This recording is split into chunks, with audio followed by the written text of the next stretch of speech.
Hello, friends. Welcome back to the Sunshine Dilemma. I am Sunny. This is the last case of John Morley. Before we get going, I want to apologize. The week just got away from me again, and I'm gonna see what I can get recorded ahead so that doesn't happen again. I feel really bad when I don't post content, just in case somebody wants to watch it out there. Anyway, last case of John Morley. This is a detective game. It came out not too long ago, so we're going to check it out. We'll see how far we get today. I don't know how much there is to the game, so we'll just kind of see if it's by chapters or what. In the depths of darkness, he awoke with a start, heart pounding in his chest. The cold earth beneath him, unfamiliar and damp. Darkness surrounded him, thick and oppressive, the kind that swallowed every sound except his own ragged breathing. He tried to gather his thoughts, but they were scattered, lost in the fog of confusion and fear. Where was he? How had he gotten here? His legs trembled as he forced himself to stand, the weight of an unknown terror pressing down on him. Somewhere in the depths of the trees he could hear it. Something was following him. An intro. Time buries all truths in these shadows, but the past always has a way of clawing its way back to the surface, demanding to be heard, no matter the cost.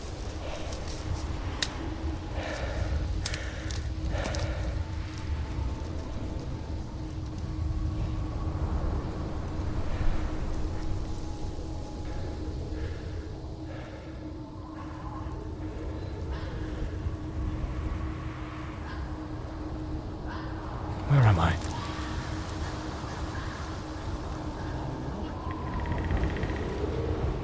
Don't look like Teddy's haven. I know it's following me. I can feel it.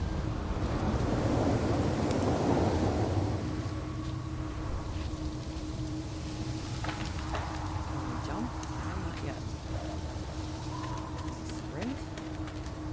Ooh, wait, there's a lantern. Ah.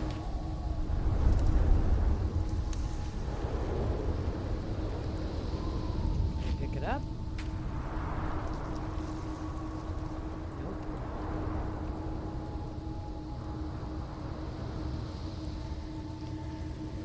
Maybe I should try a few different buttons just in case.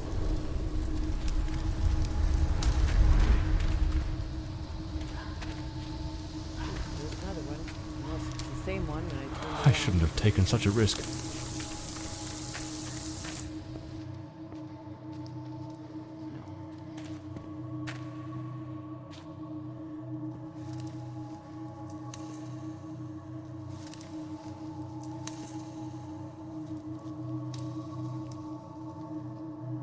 I hear noises. Can't go that way.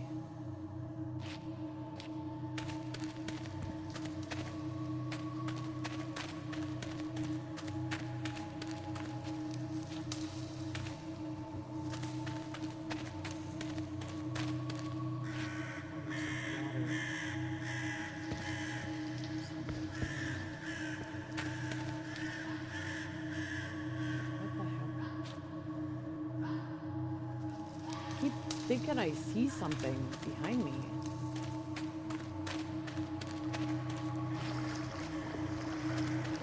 That sound. It's coming from the river. Yeah, it's water flowing, dude. Pretty sure. Unless I'm the dumb one. Maybe I am. It's hard to say.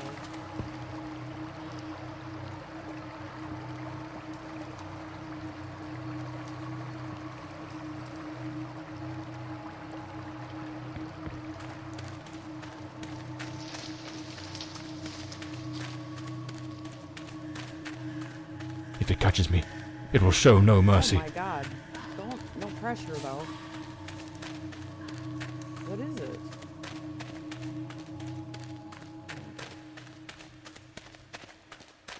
I know it's hidden somewhere in this forest. Oh god. Why the hell would you come out here then? should be able to see its light soon. What? Whose light? What? It's light? That? At last, I can gather my strength and plan how to face that monstrous thing. What monstrous thing? Ah! Shit. Oh my god, that scared the hell out of me. Oh. Last day in the hospital. Yeah, might lead to my first day. Holy crap. The piercing light of the morning sun stirred John from his restless sleep. For months, strange nightmares had plagued him, and even the strongest sedatives couldn't dull the weird visions that haunted his mind. Another day in this wretched hospital, his wounds still ached, but he felt no regret. Despite the accident, he'd brought the culprit of these ghastly crimes to justice. After all, isn't that the duty of any good private detective? Sure. The name's John Morley, private detective, and today is a momentous day. Is it? After enduring the most exquisite tortures at the hands of those blasted nurses, and being pumped full of enough medicine to fell an ox, today I'm finally free. Who would have thought that the case of the Red Shoes murder would end the way it did? I like his accent. I like the voice acting.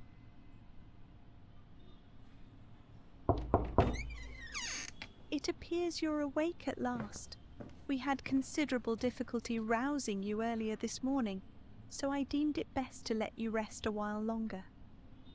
I bring you good news. The latest test results are favourable, and the doctor has authorised your discharge. You are now officially ready to go. I have placed your belongings on the table. Oh, and a lady stopped by this morning with some clothes from the dry cleaner.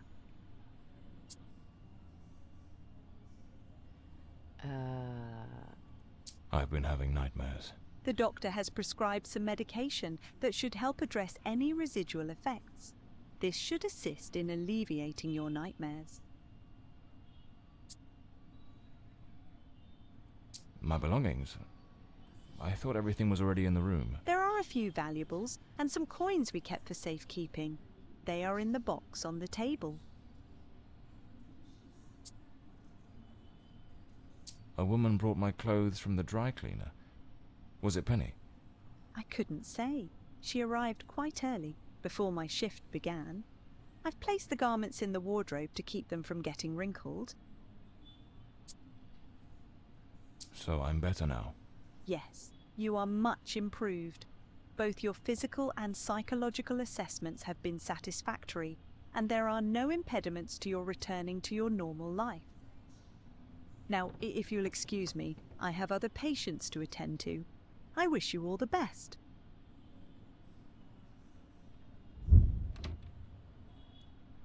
New key clue unlocked. Okay, open the case files to view character information and clues. What is the case files? I better get dressed. The hospital gown that ties in the back doesn't exactly scream professional. Really? You're kidding. Medical discharge, 1945. Okay. Post-operative discharge summary.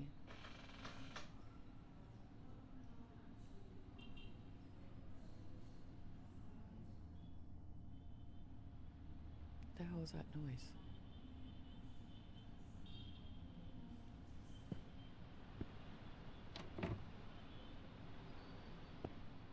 I thought something was looking at me through there.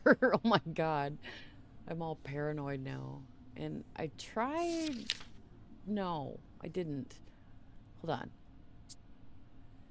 Let me see if there's a mouse sensitivity here.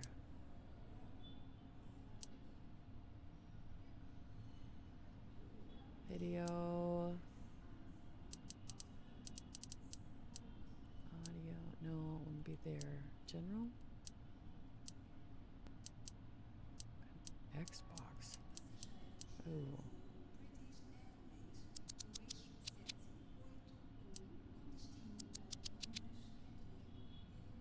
maybe that will help me a little bit. And while we're here, let's look at audio. Okay. The voice volume. Let's turn that up just a little. Okay. All right. Back. All right. Now, sorry. That kind of ruined the immersion a little bit. But here we go. Following surgical intervention on the prefrontal cortex, brain, and subsequent recovery, the patient's physical and psychological evaluations have returned satisfactory results. No impairments have been identified that would inhibit the patient from resuming normal daily activities. The following medications have been prescribed to manage potential residual symptoms. Chlorpromazine. The patient is advised to adhere to the dosage instructions provided and to attend any scheduled follow-up appointments. Okay. Oh, over here it says something different, though. The patient. Final review and conclusions. The patient has demonstrated satisfactory improvement in all preoperative objectives. The surgical procedure conducted under protocol ETD-03 has been deemed successful in all respects. That sounds like something strange. Upon completion of final tests and provided that the patient reports feeling physically and mentally prepared, medical discharge is advised. No post-operative complications are anticipated at this time. Continued observation during recovery is recommended to ensure patient stability. Okay. That's me, the Bloodhound Morley. Okay. Oh, what's that? Story of my life. Nearly broke. Yeah. Alright, I guess we get our clothes. So the mystery woman who took my clothes to the cleaners was Penny after all. Seems she's still got a soft spot for me. Could there be a chance I might win her over? Maybe. You never know. These do a fine job of hiding any belly. Looks brand new. The collar's pristine. Well-structured shoulders, nicely padded. Gives off an... I usually use the Windsor knot. I should get myself a pair of Darbys. Or brogues. They're much more comfortable. Besides, if I slipped, it was because of those damned hard soles. There's notes from Penny, my secretary. She must have left it here a few days ago while I was still under observation. John, I'm awfully sorry, but I just can't keep going like this. You've been laid up in that hospital for ages, and I've been left skint, with no wages coming in for months now. Before, with the state you were in, I couldn't bring myself to say anything. I thought it best to let you get better in peace. But the other day, Dr. Forner rang and said they were finally going to let you out, so I figured it was time to tell you. I haven't been to the office in a month, and believe me, I'll miss Hawthorne Street and that old moldy brick building of ours. But I've got to move on. And you know, even before the accident, you still owed me 3 months' pay. Peter and I are planning to get married, and I need some stability. I hope you understand. I've left my key under the doormat. I've paid the water and electric bills, so those are in your hands now. Goodbye, John. I wish you all the luck in the world. P.S. A few days ago, an older woman came by asking for you. I told her you might be back at the office this afternoon. She seemed quite eager to have a word with you. Penny. Damn it, Penny. I don't blame her, though. I'm a right mess. I've managed to lose the only 2 things that kept me grounded. Her sound advice, always spot on, and the faint hope that she might dump Peter and give me a chance. Oh, he liked her. Blimey, it's nearly noon. I must have lost track of time in those blasted nightmares. Okay, well, I don't think there's anything I'm not left. ready to leave just yet. Oh, we're not? Try back. What am I missing?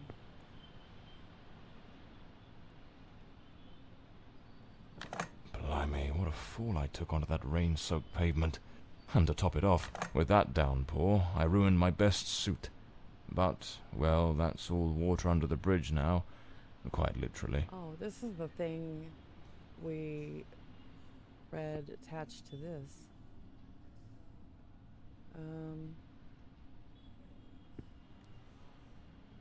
Said I was trying to leave without being fully dressed.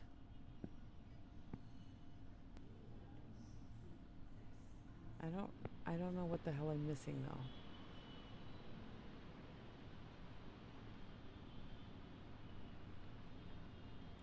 I don't see anything else in here.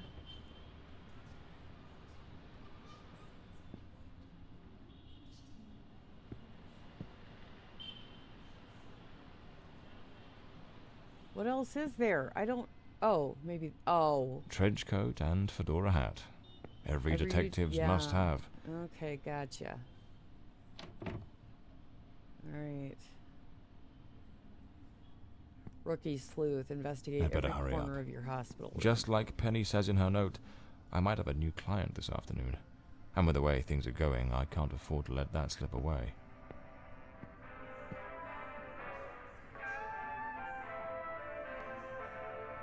Bye, I guess. Thought you'd say something else to me, but I guess not. All right, let's get moving. Today's the first day of the rest of my life. Yes, indeed. John Morley's office. At last, back to the streets and the cold comforts of foggy old London. The chimneys filled the air with the familiar tang of coal dust, while the rhythmic hum of the small industries in Whitechapel, Stepney. Whitechapel, that's where Jack the Ripper was at. And Southwark rang in his ears like a symphony. Soon he'd be seated in his cluttered, dusty office once more, ready for the next case, perhaps finishing off some forgotten bottle of whiskey tucked away in a drawer, and mourning the irreplaceable loss of his assistant, Penny.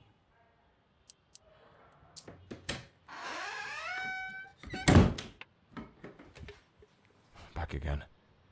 Feels like stepping into a forgotten paradise.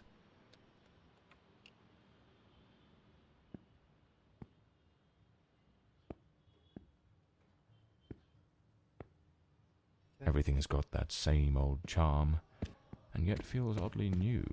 You don't want to walk into the dark. This hospital stint's given me a bit of a new outlook. Maybe I'll take it a shade easier from now on. Here they are. Penny's keys. Just like it says in her note. Kind of wondering if... My files. Cases, clients, debts. Oh, listen to the music. Too many debts. Far too many. It's very much like the old detective movies, you know? This case is worth its weight in gold. Everything you need for a portable lab. The umbrella with a bullet hole.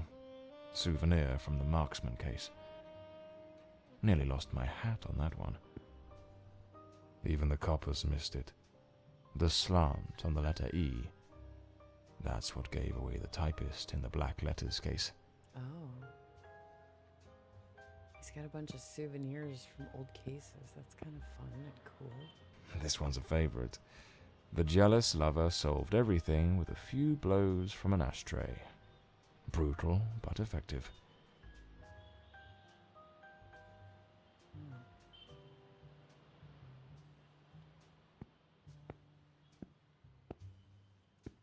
Penny's desk. I ought to give her a ring and try to sweet talk her into coming back. If this new client brings in some decent dough, maybe I could settle what I owe her and use a little charm to win her over. Maybe. You never know. So this is Peter. Oops. That smug grin's got "punch me" written all over it. I love it. The murder weapon from the cadaver collector case. Ew. Nasty business, that one. Mm-hmm.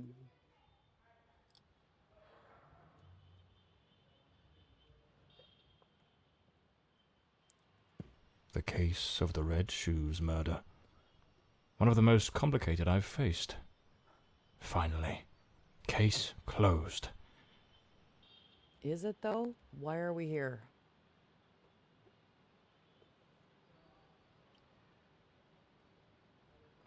All the victims were women.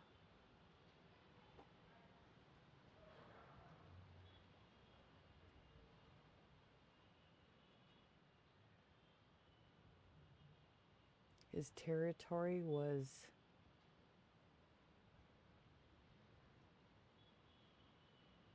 what? Something unpredictable. Synthetic. The killer's been wearing a disguise. Oh, okay.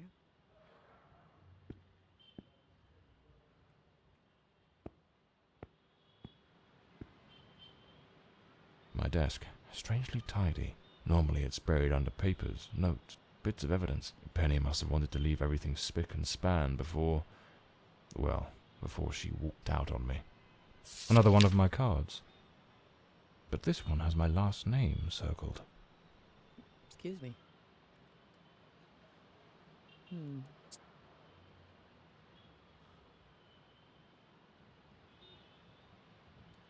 supposed to type.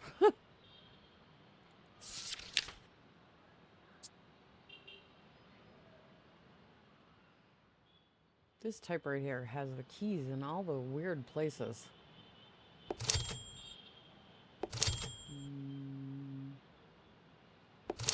More.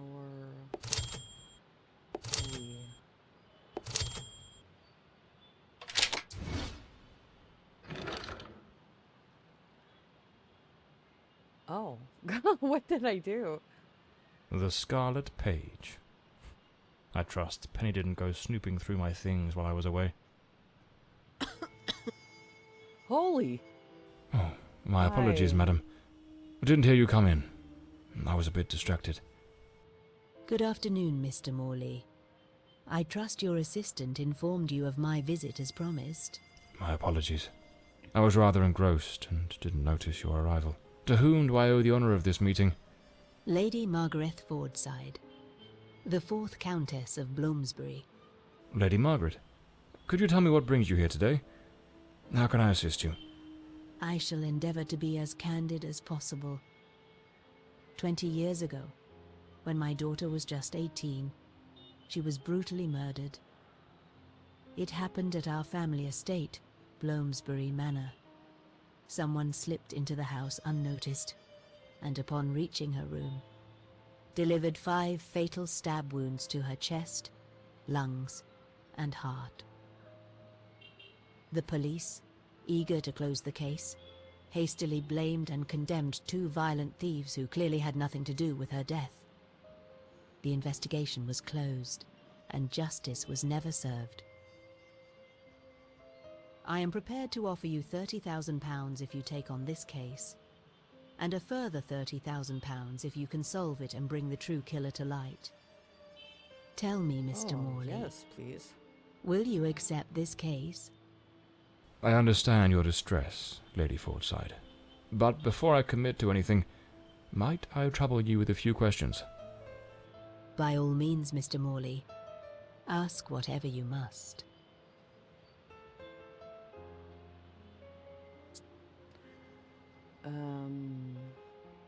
Why now?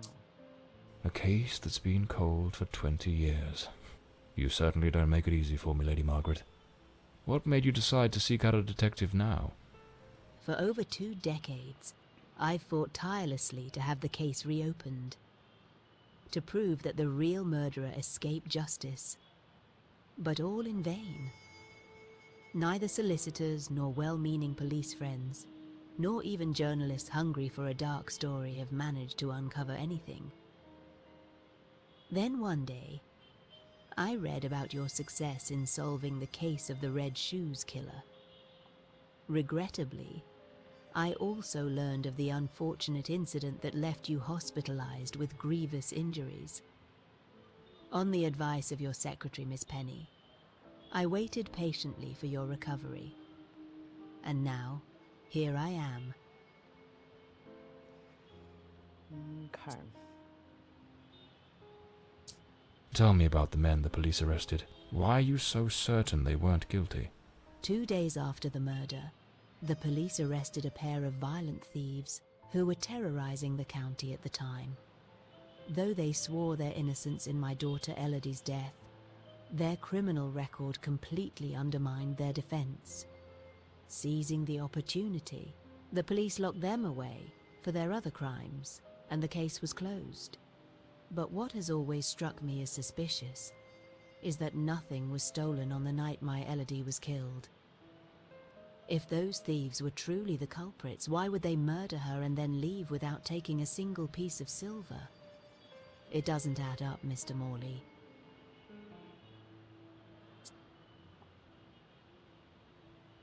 Tell me, were there any witnesses? Did anyone see or hear anything? It happened at midnight. The house was practically empty at the time, with only a few servants and a guest who was sleeping in the west wing. I was the only one who might have heard something, as my room was next to hers.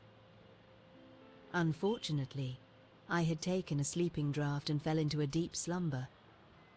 It is a decision I shall regret for the rest of my days. Oh, that's too bad. Tell me about Bloomsbury Manor. Do you still reside there? After Elody's death, I abandoned the estate. I couldn't bear to remain there, to live within those walls. Even now, when I visit the manor, it still feels as though I can hear her footsteps echoing through the halls, her voice humming that old melody. The delusions of an old woman who has mourned her daughter for far too long, Mr. Morley. No mother should ever have to bury her child. Should you accept the case, Bloomsbury Manor would likely be the best place to begin the investigation. I shall not impede your work, as I now reside at Bedford Square, in the heart of the city. Well, I believe I have all the information I need to get started. I accept the case, and will begin the investigation immediately. I'm pleased to hear that. My butler will bring you the £30,000 tomorrow morning. Now, if you'll excuse me, I have matters to attend to. Once you uncover the culprit, contact me at once, and I shall promptly deliver the remaining £30,000.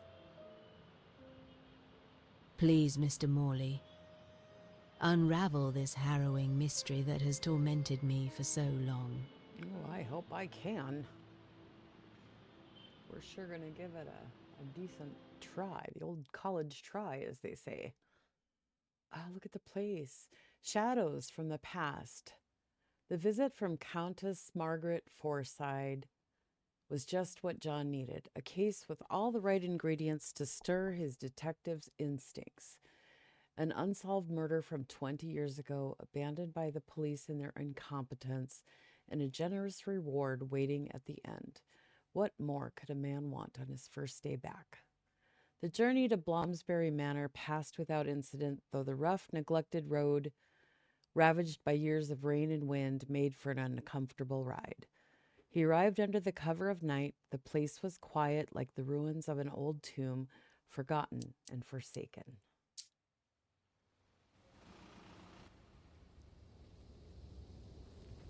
Into the shadows. I'm reading little objectives or achievements that pop up. Oh, this looks a lot like the forest we started in, doesn't it? As I made my way through the dense forest path, a haunting silence enveloped the air. Yeah. It was as though the very night of the crime still lingered here, shrouded in an eerie calm. The manor stood before me, its facade as inscrutable as the shadows that danced in the moonlight. Every step I took felt like a step deeper Really cool. into the heart of a mystery that refused to be forgotten. Light.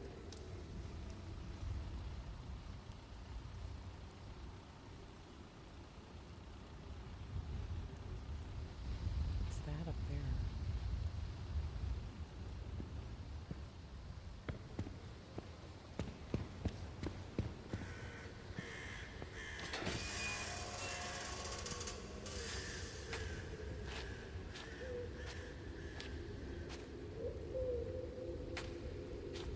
Look at how the light shines through. That's beautiful.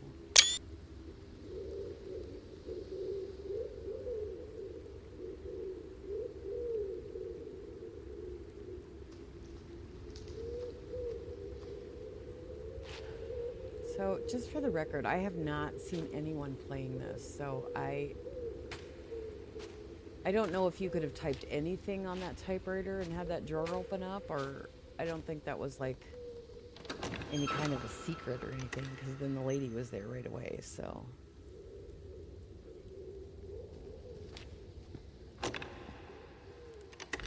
Not a sound. The stillness feels heavy, like it's hiding something. Westland Asylum. That looks like the Danvers Asylum in Massachusetts. A place of hope and healing. At Westland Asylum, we believe that the path to recovery begins with compassion, understanding, and the most advanced techniques of mental health care.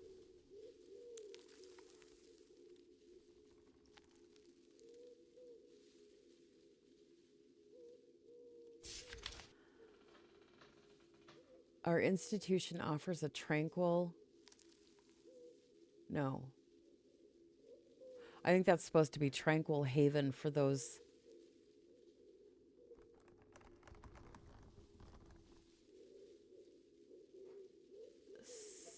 something. Respite from the trials of the mind.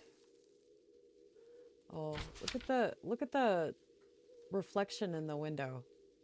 You can see it going up and down. That's funny. Or, well, funny. I don't know about funny, really, but...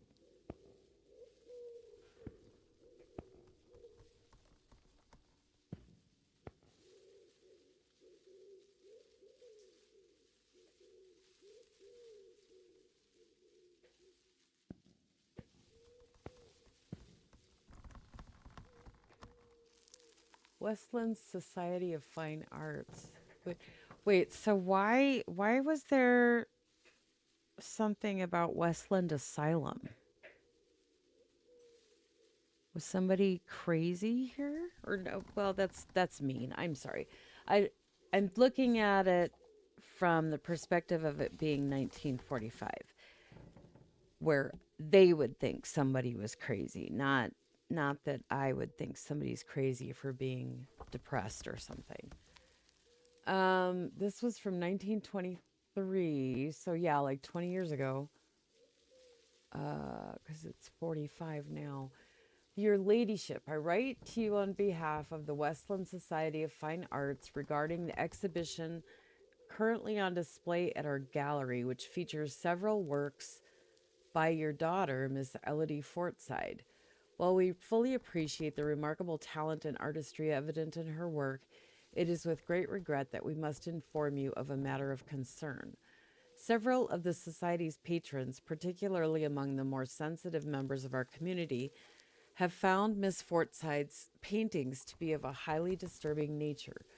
We have received numerous complaints, with mothers remarking that the artwork has caused distress to their children, and some ladies report feelings of unease.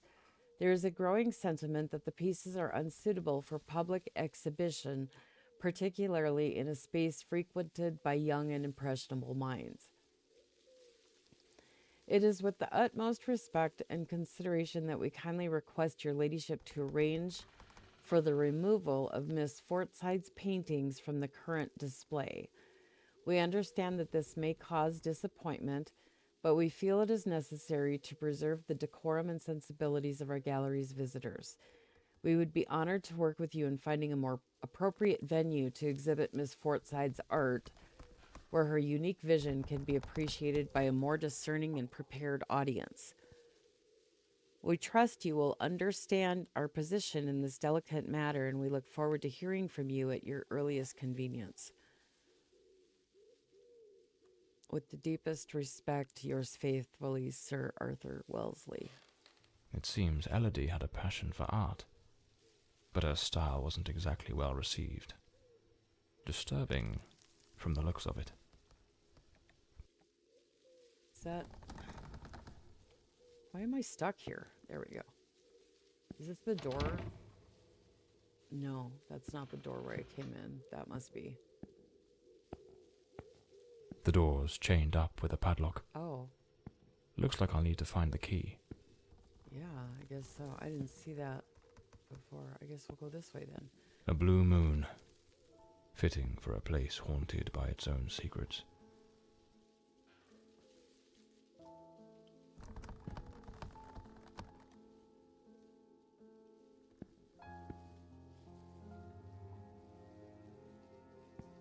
Looks like the Countess left this for me.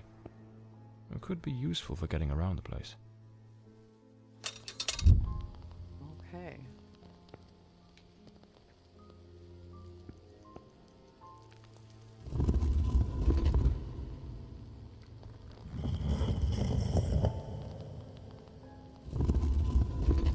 Oh, interesting.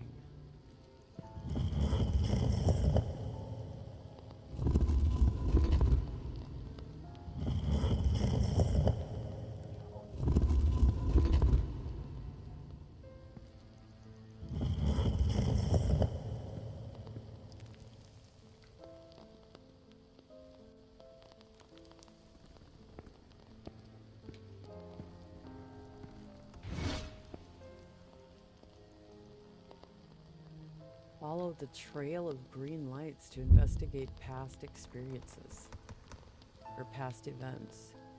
My lady, I would kindly ask that once the midday service is complete, you grant me a few moments of your time in the library. John Morley, your housekeeper. So, the housekeeper left a note for the Countess, Okay. asking her to meet here on the day of the murder. I wonder what truly happened during that encounter. Very well. Let's piece the events together, step by step.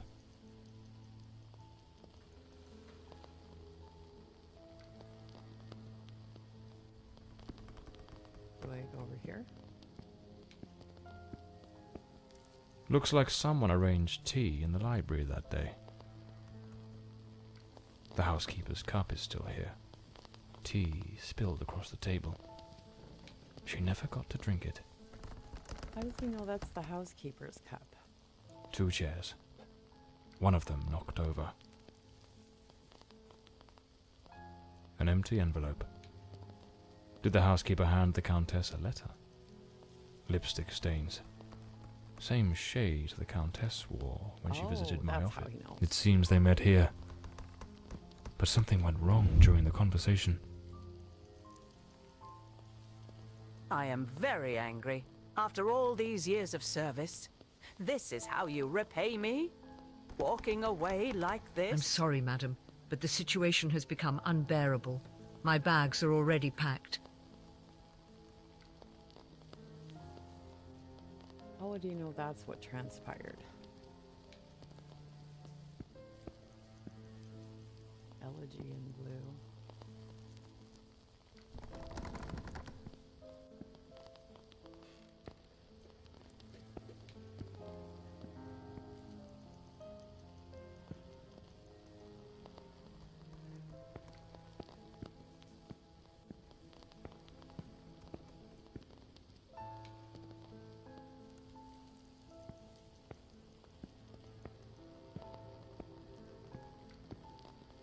Looks like this is the Fordside family book, showing some of their ancestors.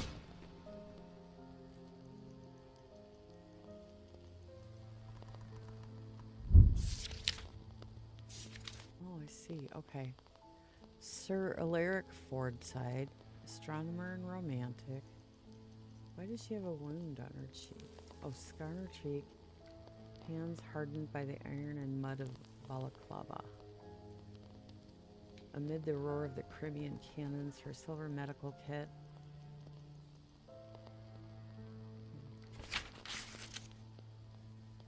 Oh, she's beautiful.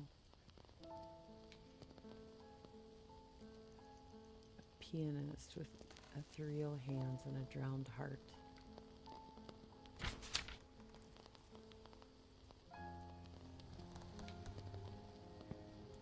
Okay, I don't think we're done over here, but I don't know what to do.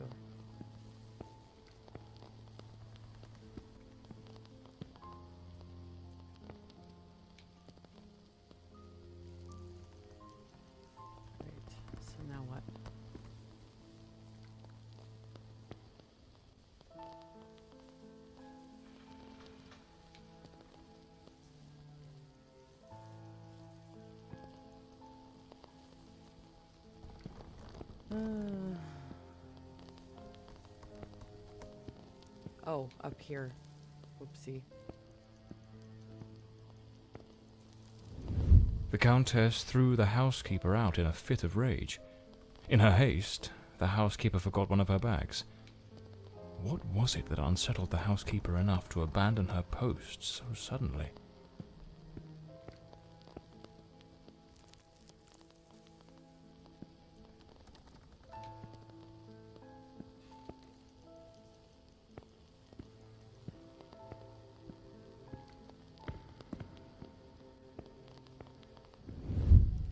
Lady Fordside, still seething, burned something in the fireplace.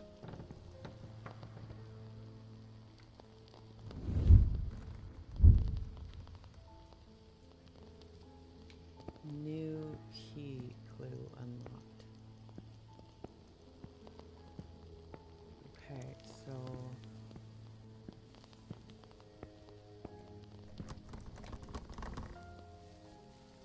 what was that? I'm hearing noises. I don't like it. A globe resting in a beautiful wooden stand.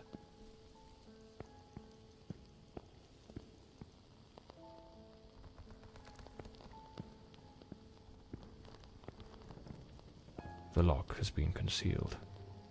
This door must open by some other means. Okay. The Fordside family crest, a rampant dragon, a time-honoured symbol across European heraldry, particularly among the English and the Welsh. Guessing it has something to do with these statues, but I don't know.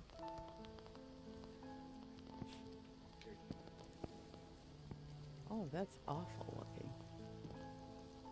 Yeah.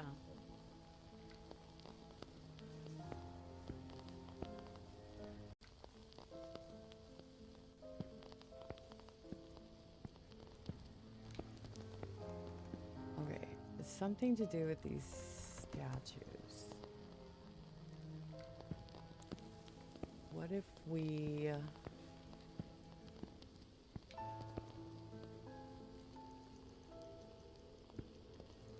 There's how many? How many are there? There's 4.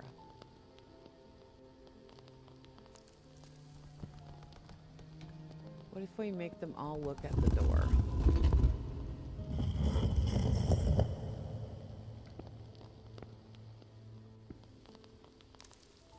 Are you looking at the door, girl?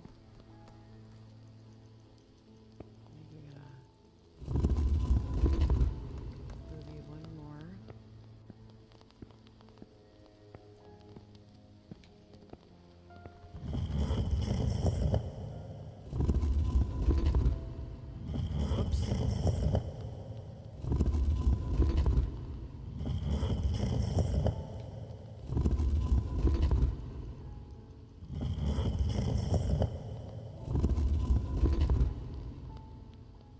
That's as far as you go.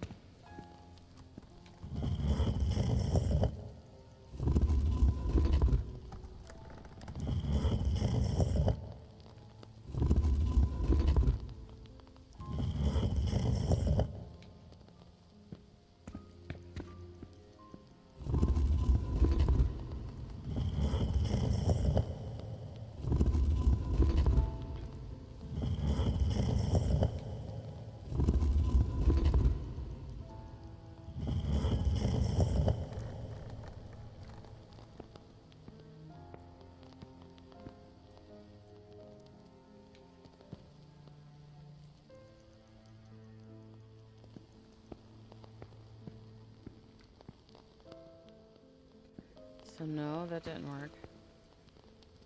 Another painting by Elody. There's something deeply disturbing about her work. Oh, these are the paintings.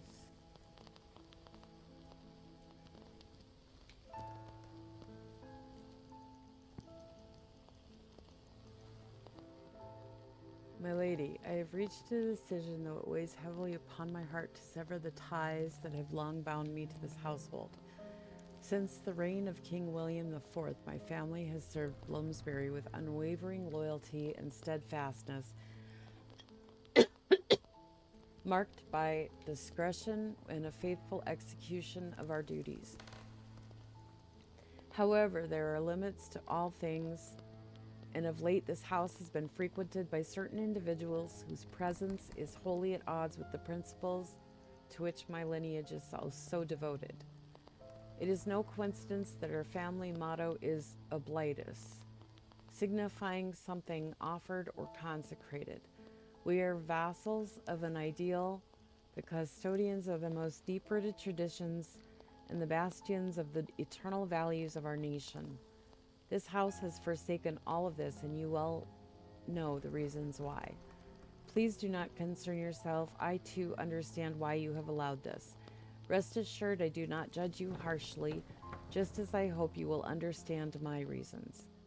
As my family says, Fausta, best wishes. Joan Merver, housekeeper of Bloomsbury Manor. The housekeeper resigned.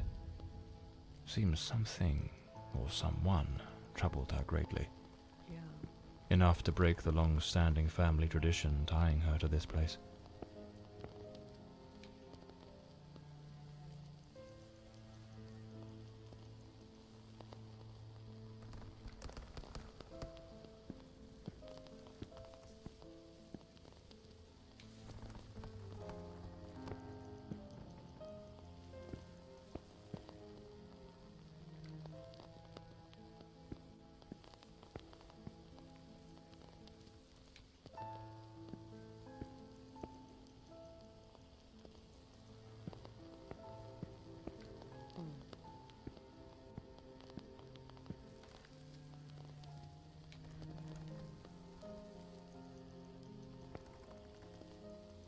Okay, so I can turn these statues.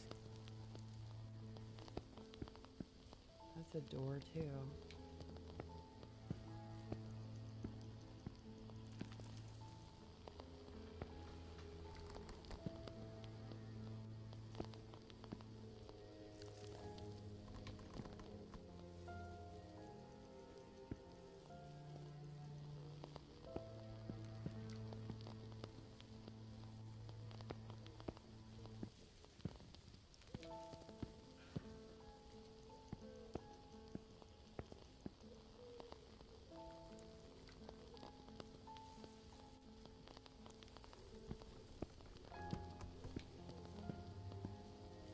This painting, it's rather grim.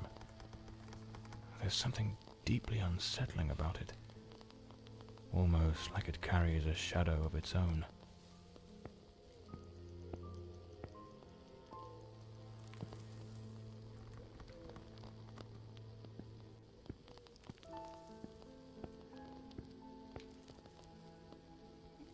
Okay, so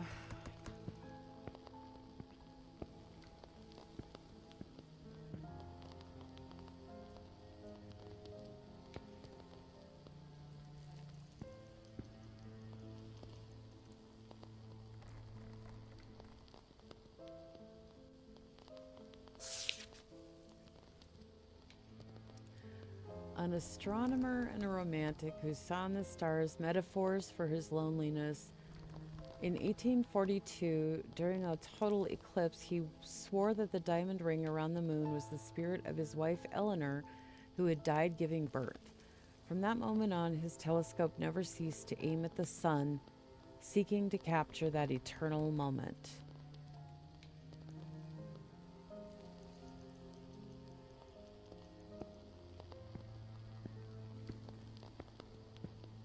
There's a telescope here.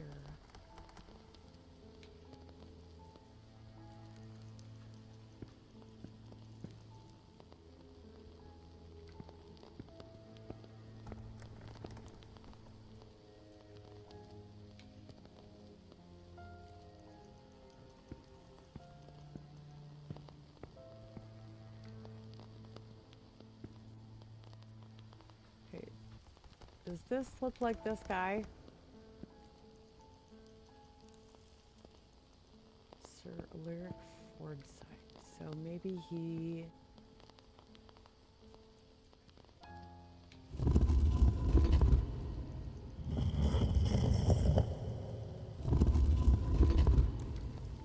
looking at the telescope. Okay. Shrapnel scar on her cheek, hands hardened by the iron and mud of balaclava. Amid the roar of the Crimean cannons, her silver medical kit, now stained with gunpowder and memory, held not only wounds, but the hidden truth behind a colonel's death. They say she swore to protect that secret, and that the oath still lingers within these walls. Okay, she's got a scar on her face.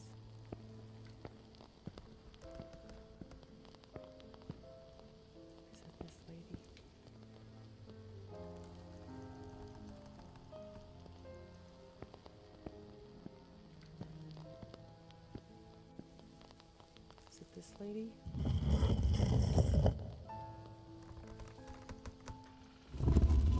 it this lady? Ooh, it is this lady. Okay.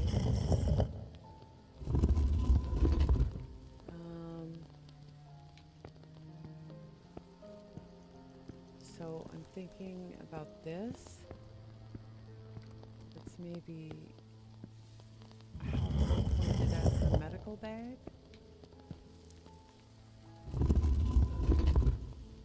Okay, and then what's next? Oops.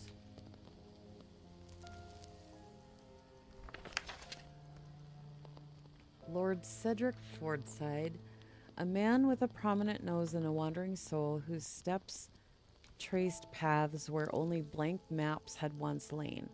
Cartographer to Queen Victoria, he devoted his life to naming the unnameable.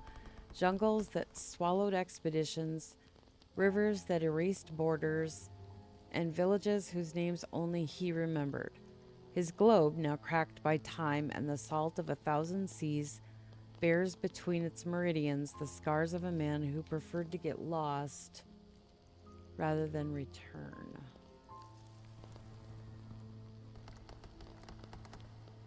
A pianist with ethereal hands and a drowned heart, after losing her beloved to the wreck of the SS Meridian, her nocturnes became unnamed requiems.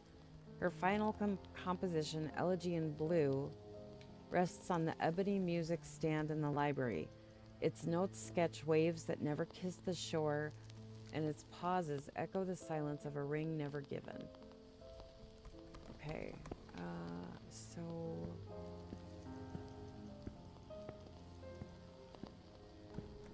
he should be facing the globe.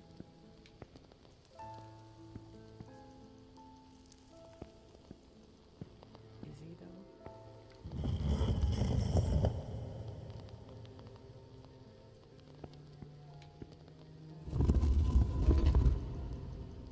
I think he is. Alright, where was the Elegy in Blue? That was over here. So we have to turn her back.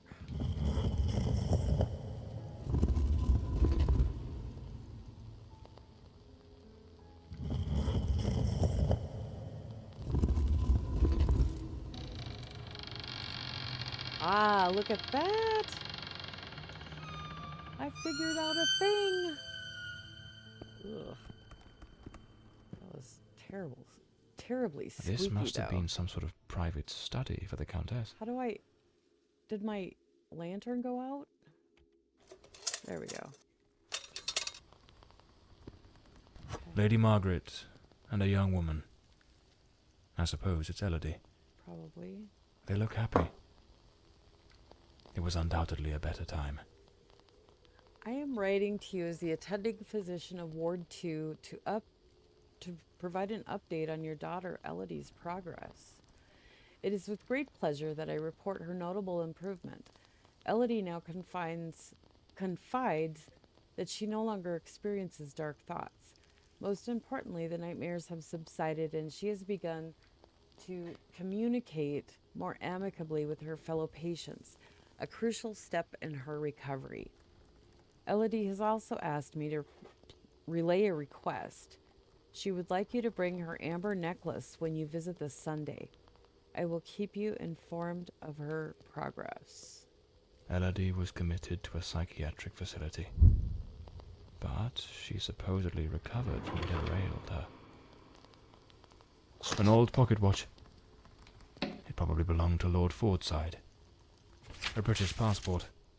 Lord Fordside was undoubtedly a man of the world. Okay. Key. This looks like the key to the main hall. Could be my way into the heart of the house.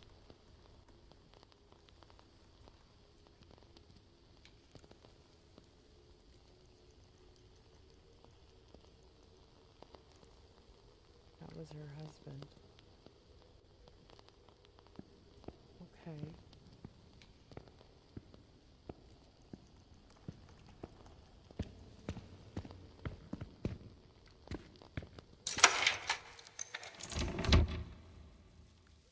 Whoa.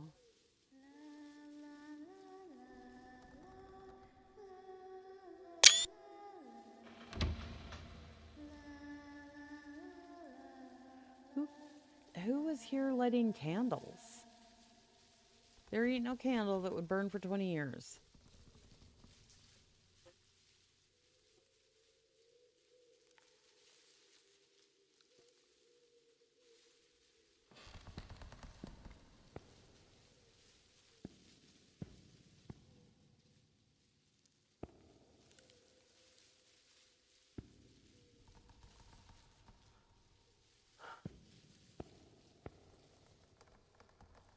Oh my gosh.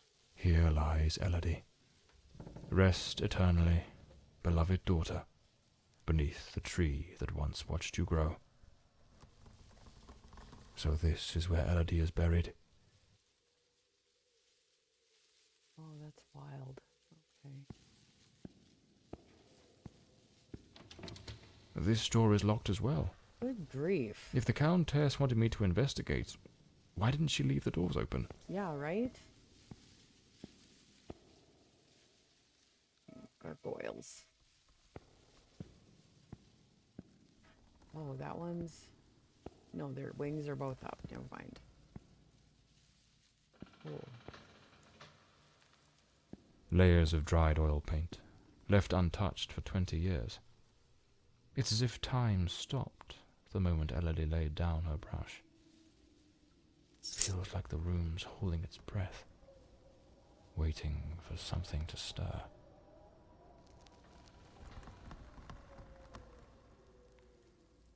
My lady, I must confess never before has anyone requested something of this nature from me. I believe I am capable of the task, but I must inform you that it will require a significant sum. Certain parts will need to be will need to be specially crafted in the city, and I must first commission the necessary plans. What you are asking is a piece of intricate engineering, but rest assured there will be no more ingenious way to restrict access to certain areas of the house. If it pleases you, I propose to delineate the spaces as follows. Area A, private quarters. Area B, guest quarters. Area C, kitchen and servants' quarters.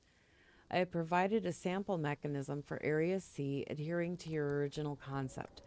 I would greatly appreciate a prompt response so that I may proceed with ordering the remaining mechanisms. Thomas Blacksmith. Lady Margaret took special care to secure the house, restricting access to certain areas.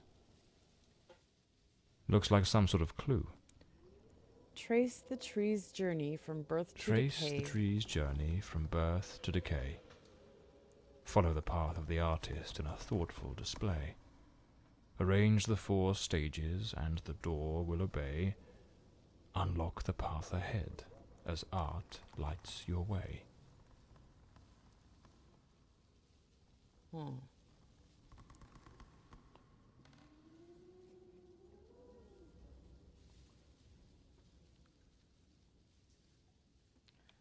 See. Okay, Area A.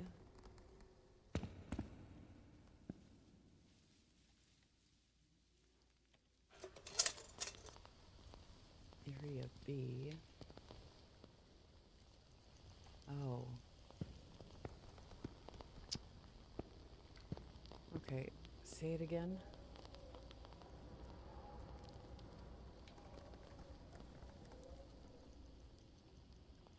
Trace the tree's journey from birth to decay.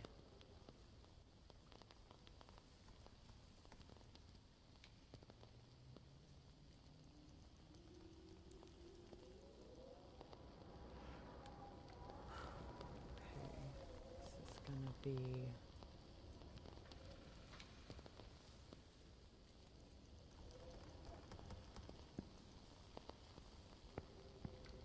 A man with his back turned, watching a ship go down.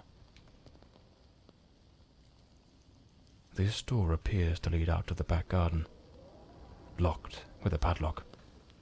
I'll need to find the key.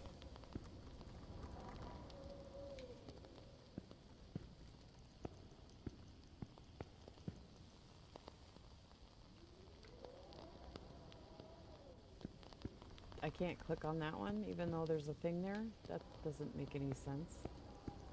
Looks like There. the last painting Elody was working on was of a ship at sea.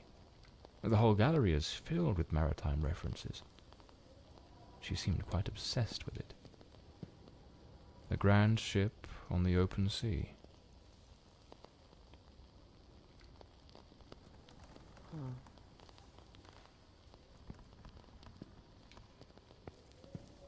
The sinking of a ship.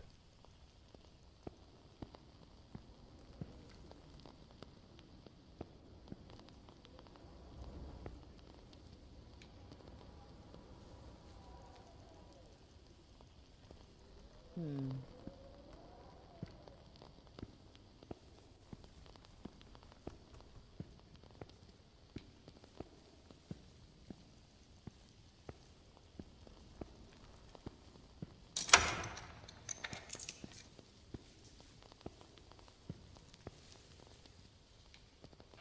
Here lies Elody, rest eternally, beloved daughter.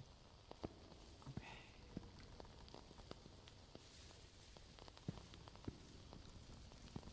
Did anything say her birth year? We might be able to find something in here, though. Ooh, green. This looks like Elody's diary. Let's see what her last entries reveal. Yes, let's. Oh. I'm absolutely over the moon. Walter has written to say he is coming.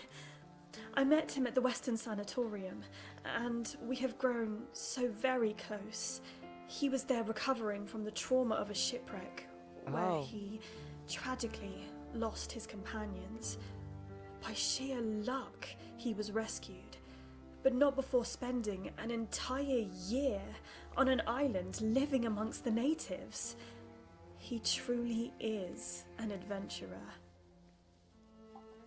That explains why she's obsessed with maritime stuff. Oh. Oh.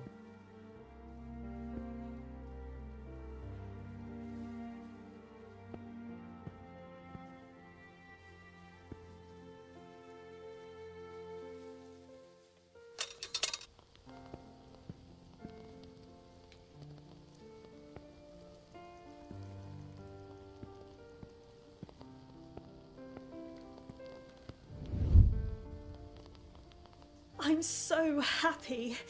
Walter has finally arrived.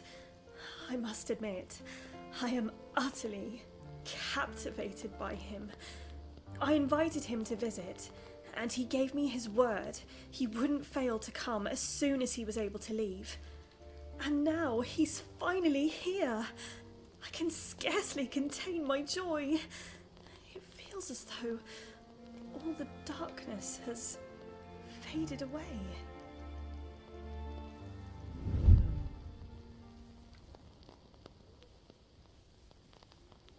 Oh, they looked so in love. So happy. I wonder what became of Walter after Elody died.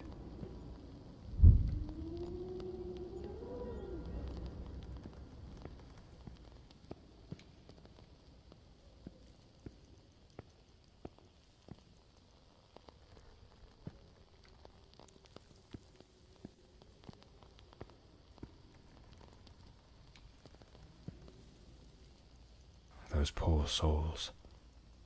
Tragedy seems to have cast a long shadow over this family.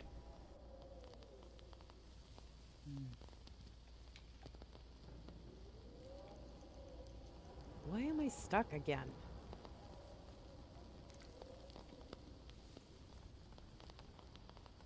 Jeez. Okay.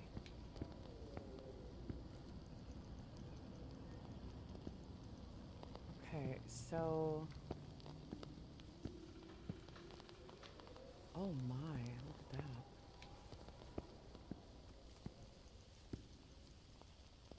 That's a... It's scary. A young woman screaming in the middle of the darkness. Yeah. Is that a tree? It is. That should be the next one.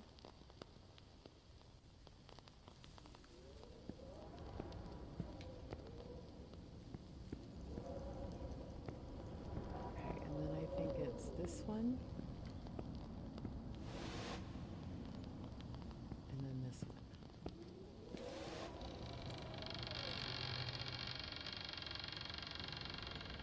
There we go. Okay. Oh, what's all this? Damn it, it's not here. It's simply not here. Okay. This must be the Countess's handwriting. Looks like a commercial seaman's yearbook, listing ships and their crews. It's open to the pages under S. Stella Maris.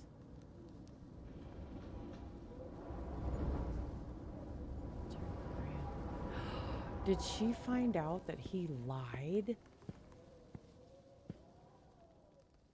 The hell is that?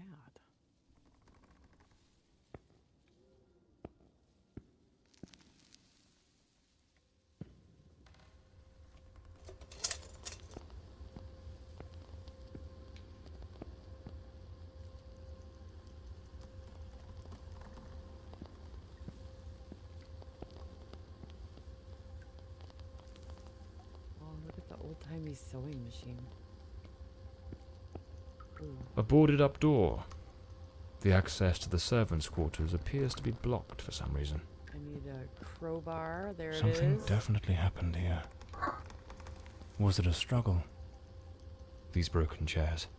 Someone must have held them to the ground with great force. Why?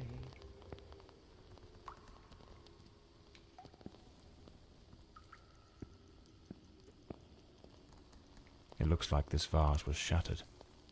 Not just dropped, but smashed with intent.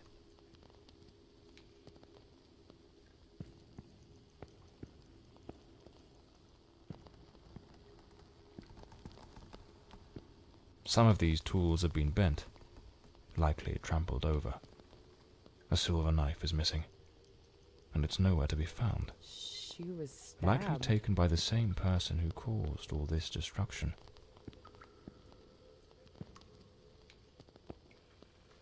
Elody was stabbed.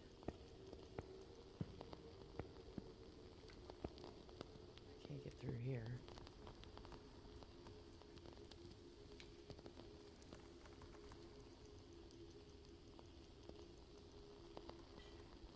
What is that? Why does it look like a person?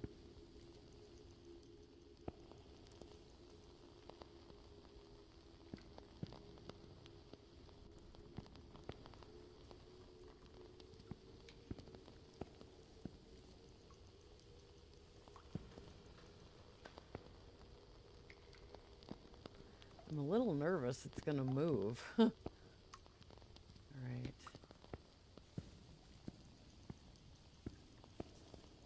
So there really isn't much this way at all. Oh, except... Ah!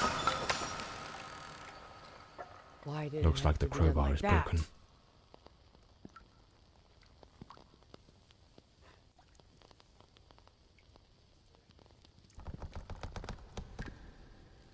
I better go back there later and find out that thing is moved. Right? A good way to motivate the staff.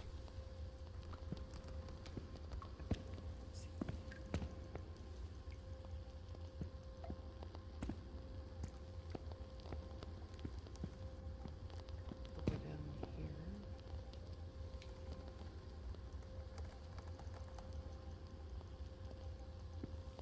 A backgammon board. One of the oldest board games. Yes. I like backgammon. Are those tarot cards? They are. Miss Marver apparently knew her way around the tarot. What a dreadful spread. And what a chilling omen it revealed. Evil approaches. It will bring death, and lay ruin to the house and all who dwell within. Attention staff, whilst the installation of the new security systems in the chambers of areas A and B is underway, the following something have been established. Oh, codes have been established. Area B, 34982. I need to write this down.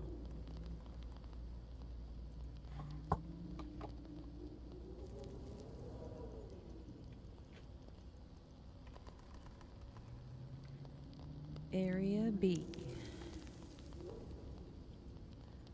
34982. A 2 5, I think. I don't know.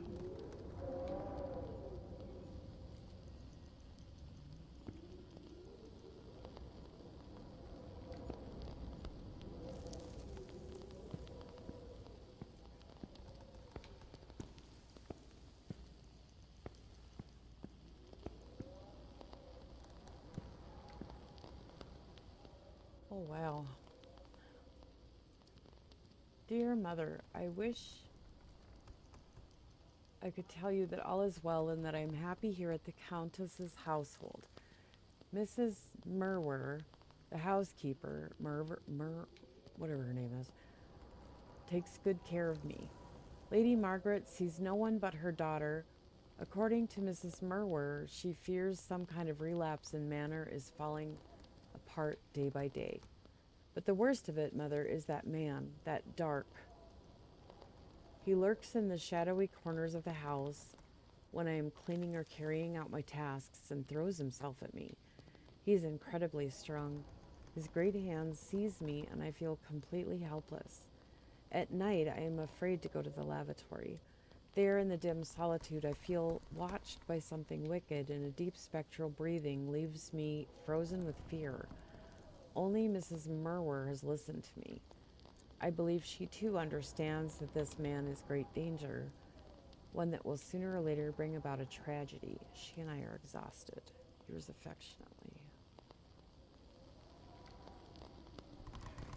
So, what's this?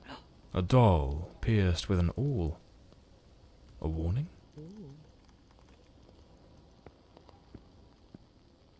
Interesting. No doubt. This is the cook's room.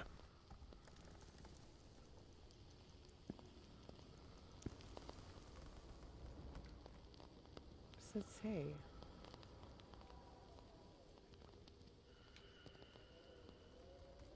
For Sunday, I won't remember. I don't know. I can't read that. Ugh.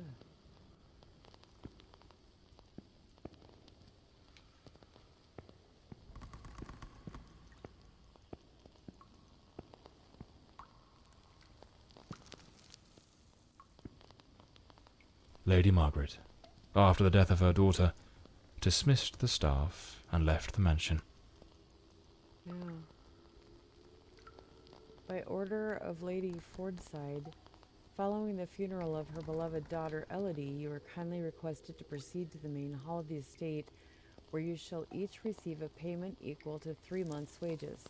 With this gesture, your service to this household shall come to an end. Lady Fordside extends her deepest gratitude for your loyalty and devoted service.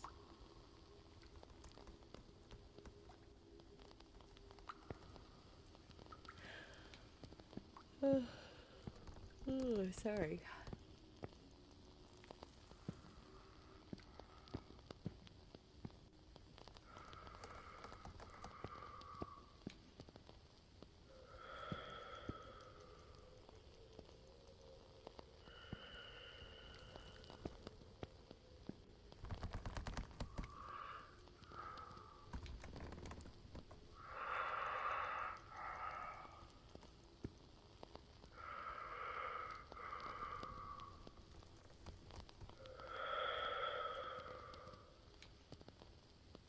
Someone in the damn wall?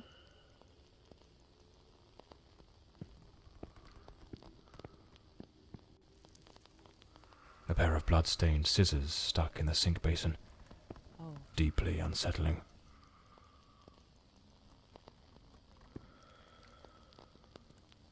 No wonder she feels like somebody was watching her.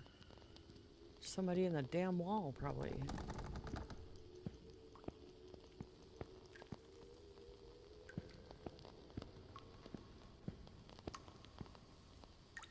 Okay, where are we now? Oh, we're back to where we were.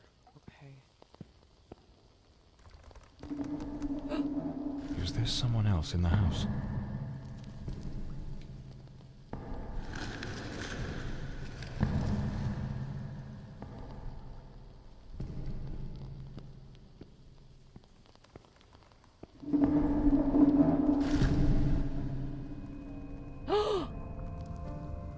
Hello? Who the devil is that man? He had a knife. I'm completely in the dark here. I don't think he saw me. What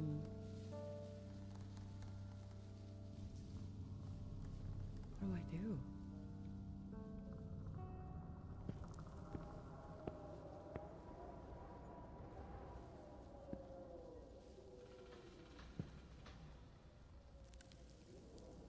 This is where I came in at, right? What the hell is going on here?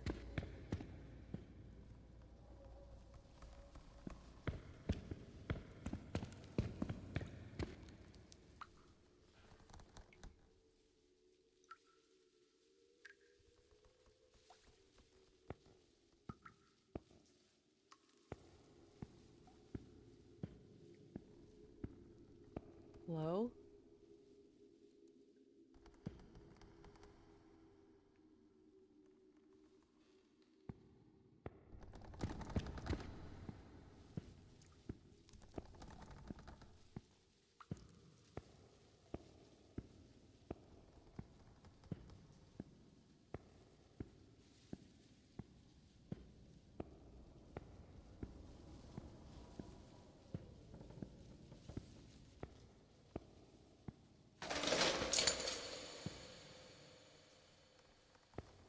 Hell is going on here?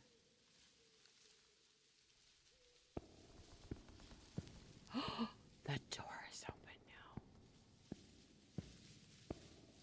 Oh my god. Oh no, wait. This. Never mind. I'm stupid. This was open.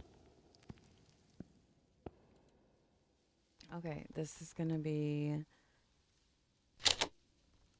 Oh. Whoops. 3, 4, 9, 8, 2.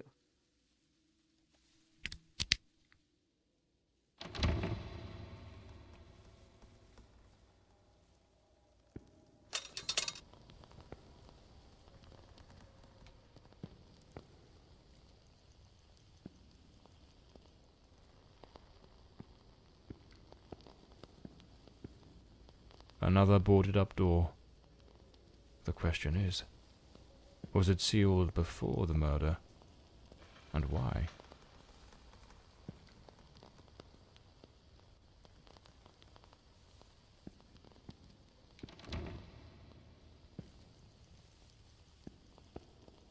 This must be Walter Brandon's room. That tree was very cool. It is very cool out there. A model ship. Mr. Brandon must have felt a deep yearning for the sea. After it crashed with all of his friends aboard? Maybe not. A compass and a sextant. Tools of a sailor. Yes. Okay, I know. An empty bottle. It smells of good rum.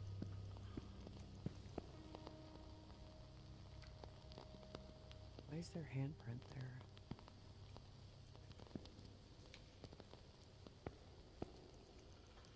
The diary of Walter Brandon.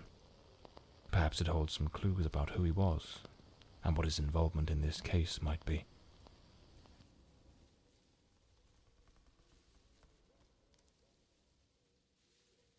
Okay, that's on the bed.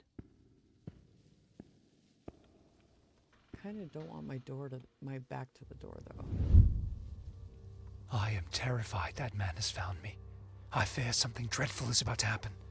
Tonight as I awoke, I saw him standing at the foot of my bed. I could not make out his face, but his knife. The gleam of its blade shone in the darkness. Same dude we saw I sprang up downstairs. suddenly, determined to confront this stranger. Grabbing the heavy candlestick from the nightstand, I hurled it with all my strength. He vanished into the dark. Oh. What on earth happened, it said.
I don't know what I'm supposed to do now.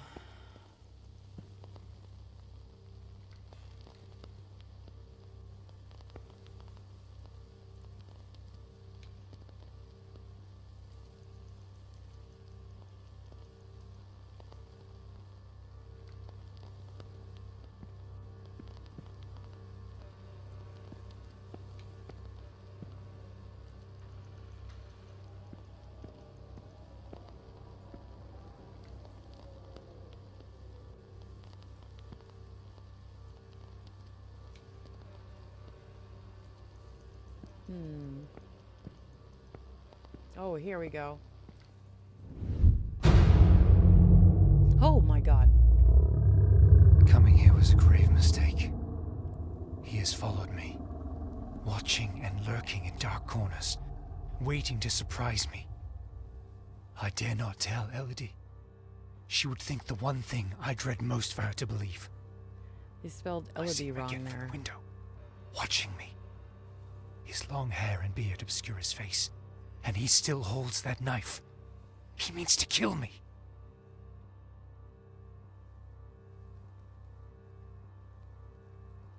Hey, he's got a knife.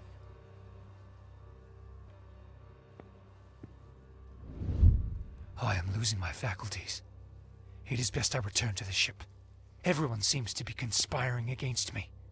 The housekeeper despises me, accusing me of misconduct. Perhaps I'm not a man of refinement, but I know what respect is. Yet this morning, as I woke from my rest, she was enraged with me. It was of no use to tell her I had slept peacefully.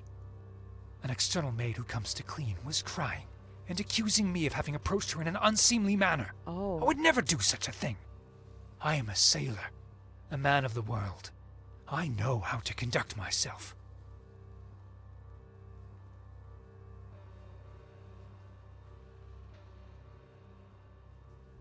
Okay. New key clue unlocked. Oh, here we go. More. The last entry in the diary, dated the very night of the murder. Ah. My beloved Elody, why can you not believe this poor sailor who only wishes to love you? I have left everything behind. My ship, the sea, all my world, just to be by your side as you asked me to. Damn it. I can hear the man with the knife coming up the stairs from the hall. I need to hide. Walter was terrified. What in the devil was happening here? It seems this trunk was all Walter owned. I should take a look at it. Okay, thank you.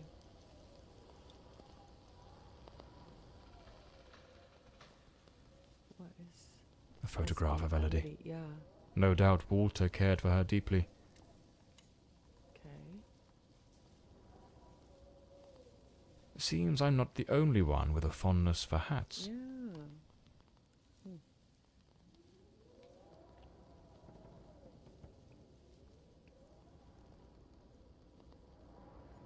Ooh, another key.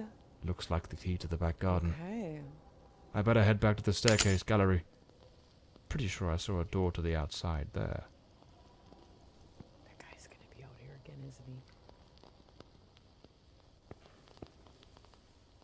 Kinda scared, not gonna lie.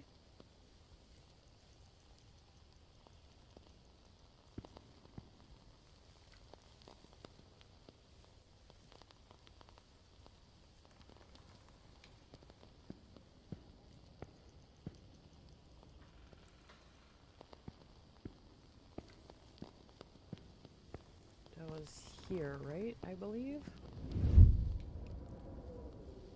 Okay. The killer likely fled through the rear door of the house. Probably. If Elody's room was anywhere close by.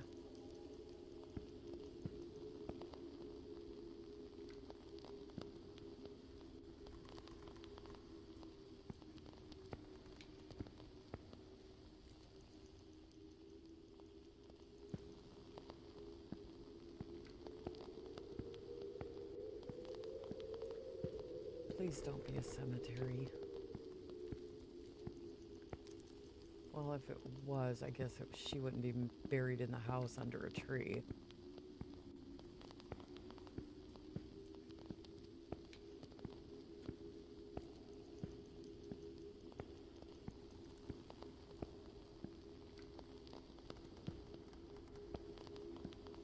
Oh, what's this? Let's go look in the greenhouse first.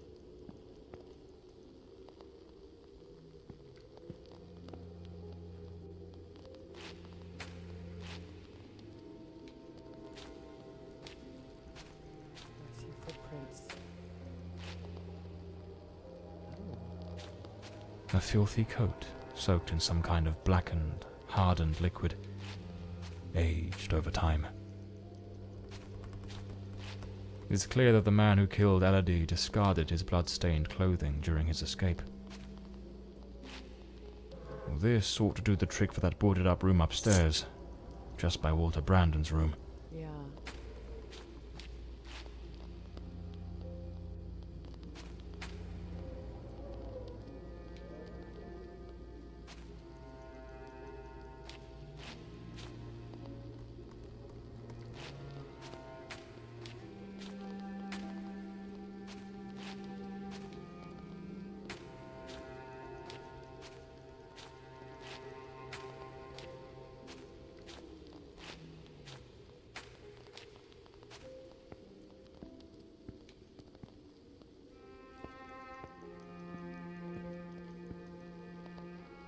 Guess we'll go do this right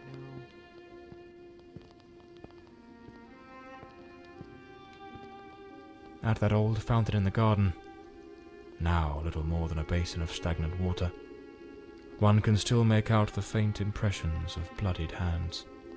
It seems almost certain the killer stopped here, in a hurried attempt to wash away some of the blood spattered across his body.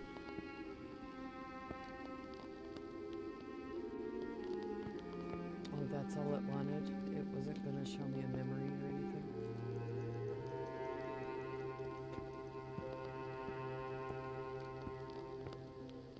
I like the music. The gate still bears the macabre traces of that old tragedy, like a silent witness, pointing to the path taken by that murderous beast as he fled.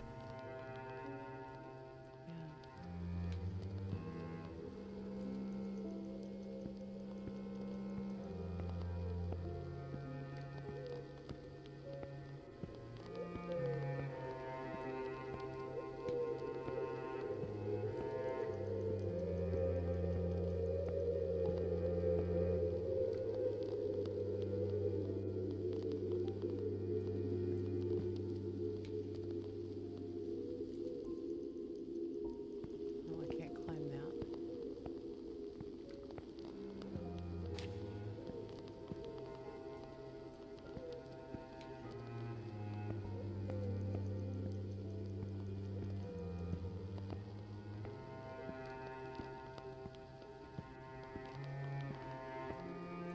Okay. Well, I guess go back inside.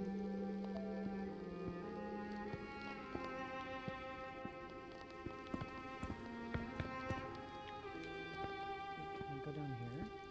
No, I can't get through there, can I? No, they blocked it.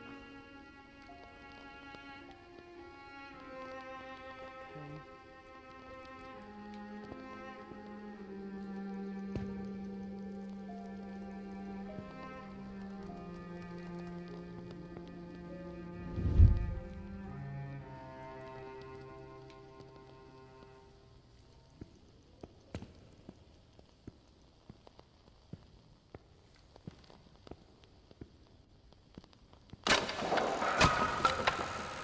Oh, I wish it wouldn't do it like that. That's scary. Oh, God. What the hell? Okay. Let's see. To this day, 3 years since his disappearance, I still catch myself entering this room, expecting to find him there, exhausted yet sleepless, laboring without pause, shut away for days on end and without food or rest, carving his final dreadful and chilling masterpiece. With those eyes, mad, haunted, the same eyes that seem to afflict every Fordside heir without exception, the very same enigmatic, sorrowful gaze I find myself recognizing more and more in Elody's face with each passing day. The day I saw her, scarcely 3 years old, create her first drawing, I knew then she too was lost. I cursed this wretched inheritance, so steeped in misfortune. Tomorrow I shall take Elody to the sanatorium.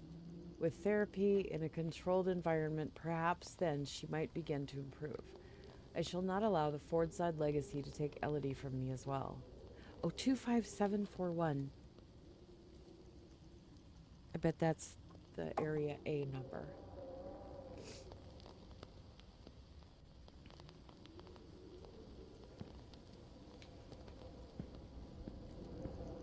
Unlabeled liquor bottles. The damp and the passing years have likely worn away whatever once marked them, there's a distinct scent of wormwood, the plant at the heart of absinthe. Thujone, its active compound, could provoke hallucinations. Visions said to come straight from the goddess Artemis herself. Oh, maybe it was somebody was making him see stuff. A sharpening wheel. Lord Fordside likely crafted his own chisels. Mm-hmm.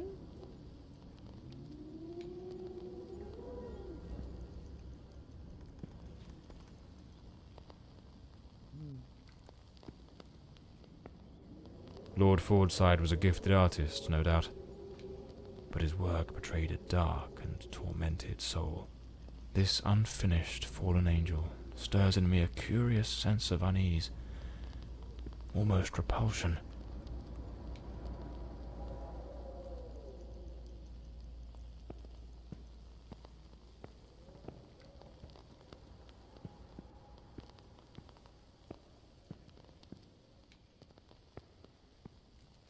It is weird, like he said, if she wanted him to investigate, why not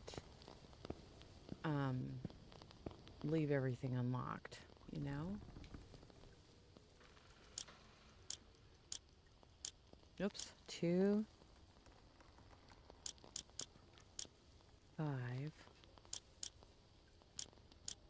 7, 4, 1. Yes. Okay. It's like a dumbwaiter.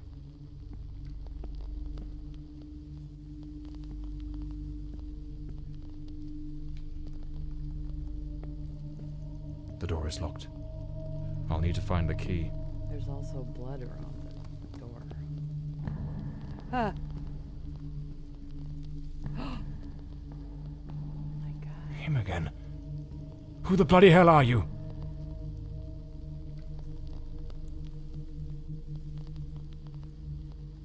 Hello?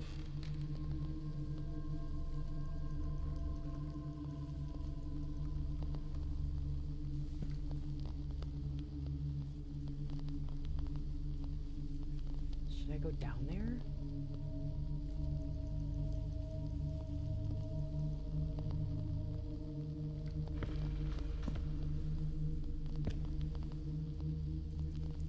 Still there.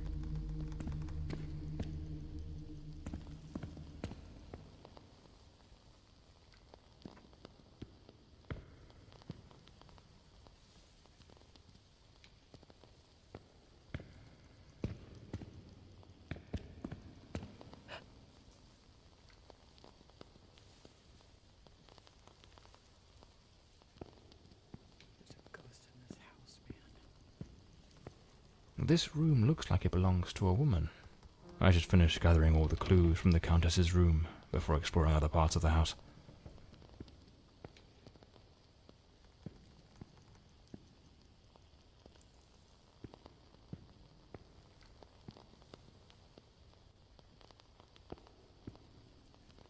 Oh, then that room next door must be Elody's room.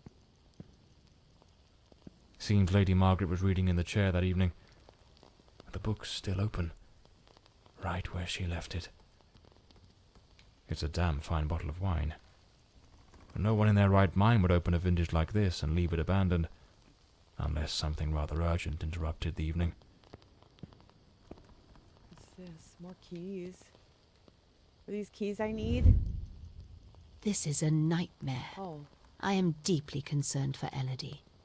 The housekeeper has long been warning me about Walter. I have made some inquiries, and nothing is as it seems.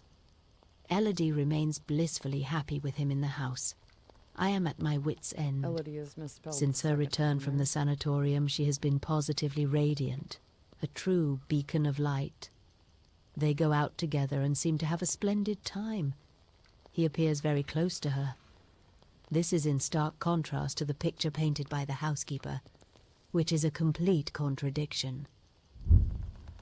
Well, the housekeeper was telling her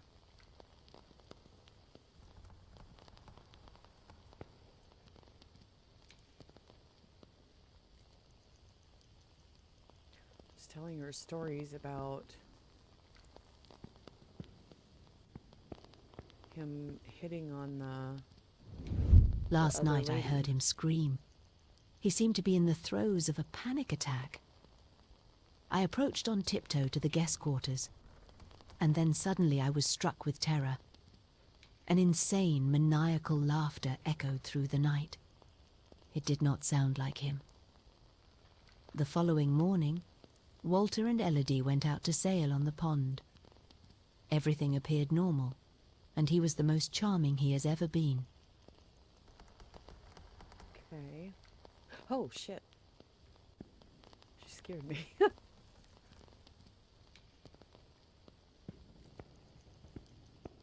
Alright, now what? Is there anything else green?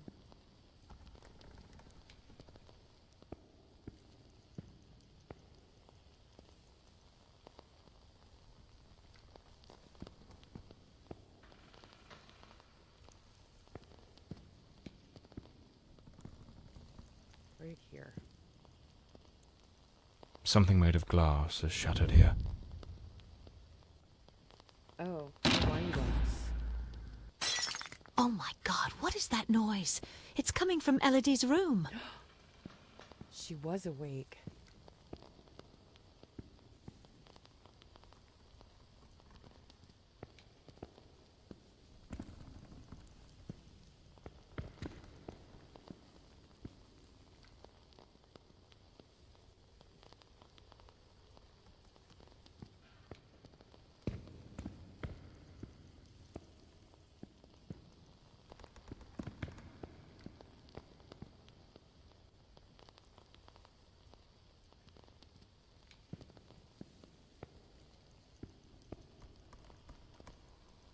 The fireplace tools, all knocked over on the floor.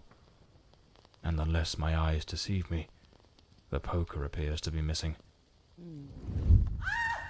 Oh my God, Elody! Lady Margaret, quite agitated, grabbed the fireplace poker and rushed toward Elody's room. Am I supposed to... Okay.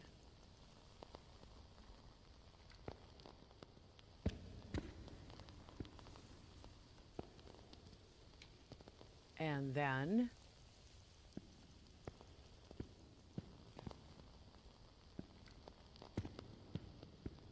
Now I key. can take the key.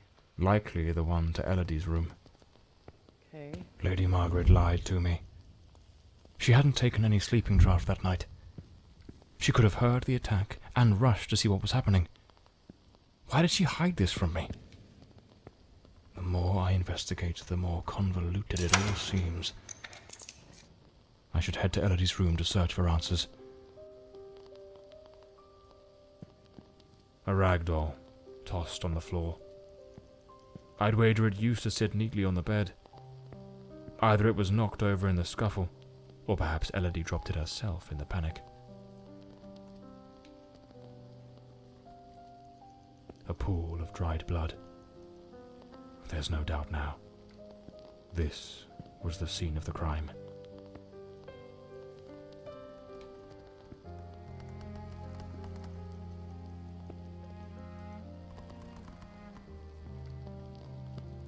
There's the fireplace poker. Photograph of Elody Fordside and Walter Brandon. If my memory serves me right, looks like it was taken at Westland Asylum.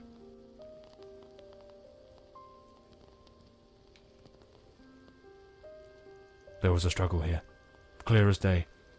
Not a clean break-in. The killer wasn't subtle. Judging by the sheer brutality of the crime, we can almost certainly conclude the killer was a man of considerable build.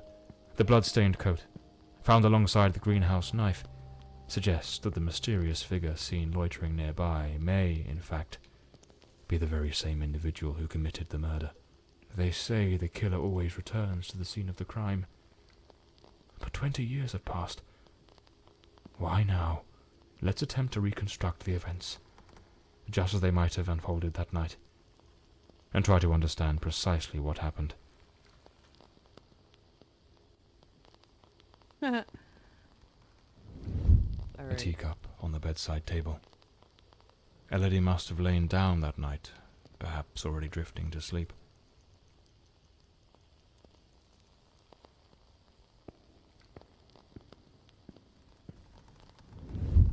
The door's lock, completely broken, indicates someone forced their way into the room, likely startling Elody awake.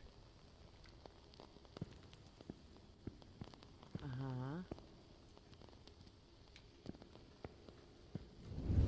Elody tried to flee, but the killer cornered her near the vanity. She lost her balance and fell, breaking the dresser and chair. Mm-hmm. And then what?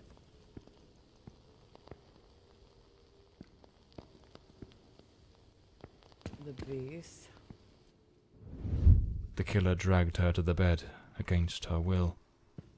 In the struggle, one of the vases fell from the mantelpiece.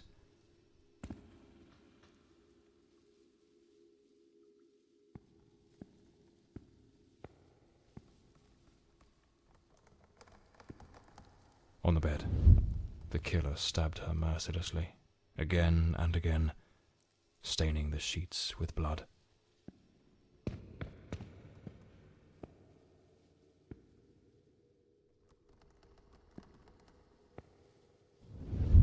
That's when Lady Margaret arrived, striking the killer with the fireplace poker, knocking him away from Elody.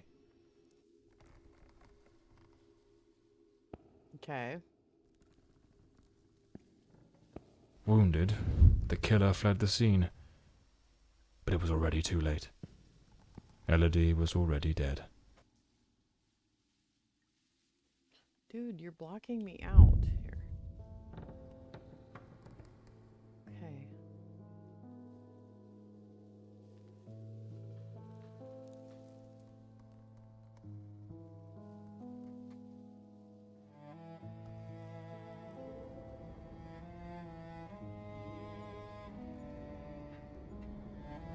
The old Bloomsbury mansion. It choked my thoughts. It had that kind of sadness that seeps into your bones like old damp, and that sudden abandonment, so clear before my eyes, looked like a sinister time capsule.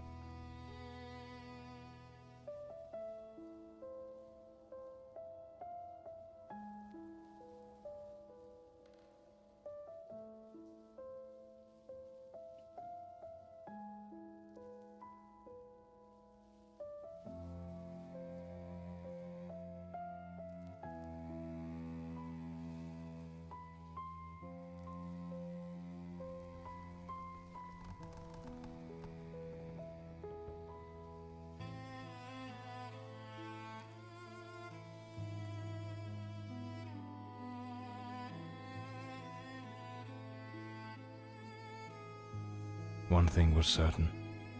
My next move was to dig up answers about the man with the knife, and about Walter Brandon, the sailor from Westland Asylum, an old, forgotten sanatorium that, 20 years ago, was the scene of a meeting between Elody Fordside and that Brandon fellow.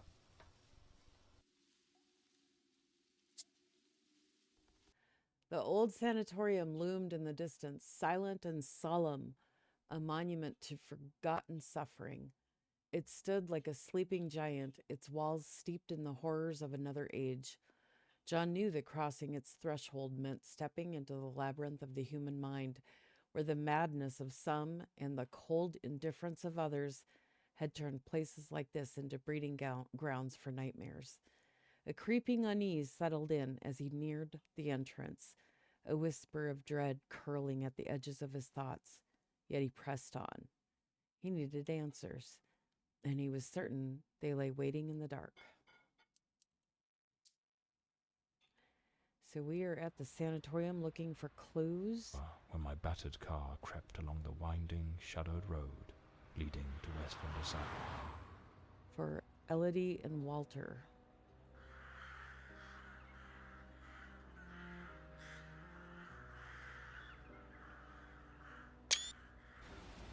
But what I found upon arrival was disquieting. The building, forsaken for more than a decade, remained illuminated. Creepy. Was it some ancient emergency system defying the passage of time? Or was someone awaiting my arrival?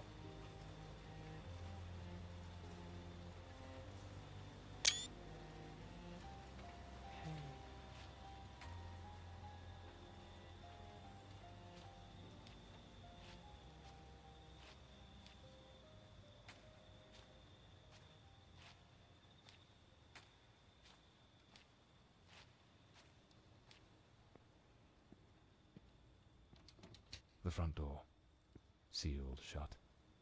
As expected. Nothing's ever straightforward, is it? Never. I'll have to find another way in.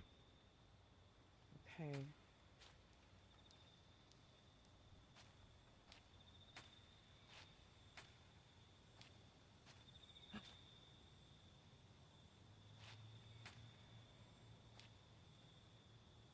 Light on up there.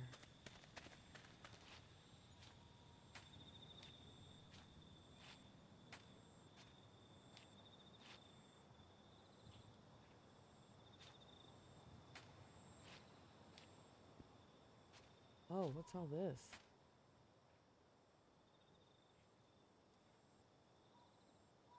I'm leaving now. I've gathered all my belongings, but I see that yours are still here. I have had to return the key to the front entrance, but the passageway leading to the back courtyard remains. I've covered it up a bit, but I'm sure you'll remember where it is. The kitchen window was broken, and quite frankly, I don't believe anyone will come to mend it. You should be able to get in through there without any trouble. Take care. So, there's an alternative entrance, hidden somewhere in the wall of the asylum. How grand. Hidden somewhere in the wall of the asylum. Is it back here?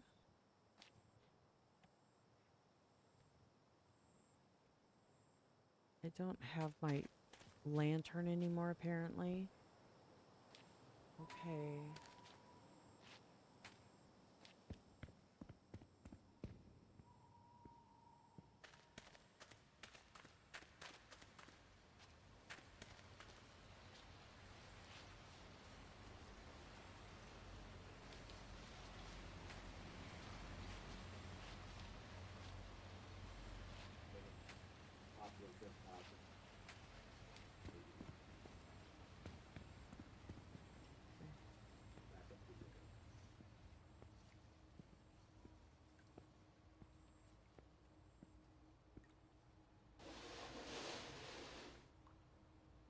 Aha.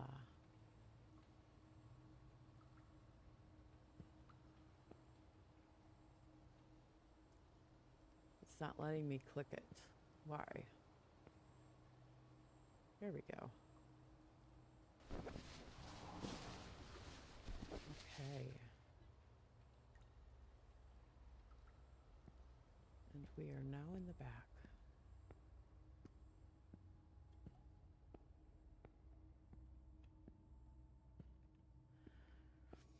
Looking for a back. Looking for a window that's broken. Here.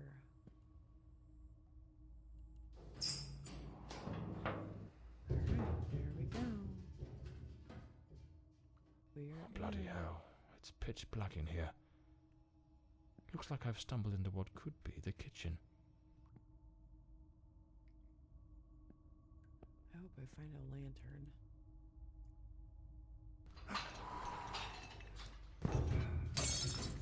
Damn it. The lantern. It's broken. I'll have to manage without it for now. Oh. Shit.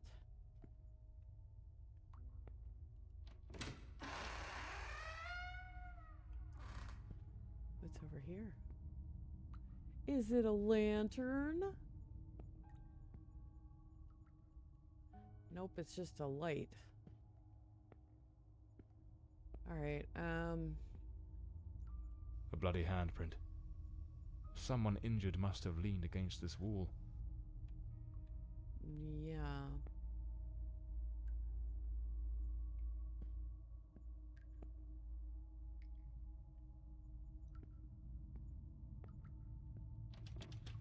It's locked. Some of the rooms are completely trashed. I didn't expect the asylum to be in such a state of decay. Yeah. Pretty bad. Alright, well, I guess we'll just start going into every room we possibly can. The girl. How is the girl? You mean Miss Elody Fordside. Don't worry, that bloke didn't lay a finger on her. But you took quite a knock. This is going to smart. What? Oh.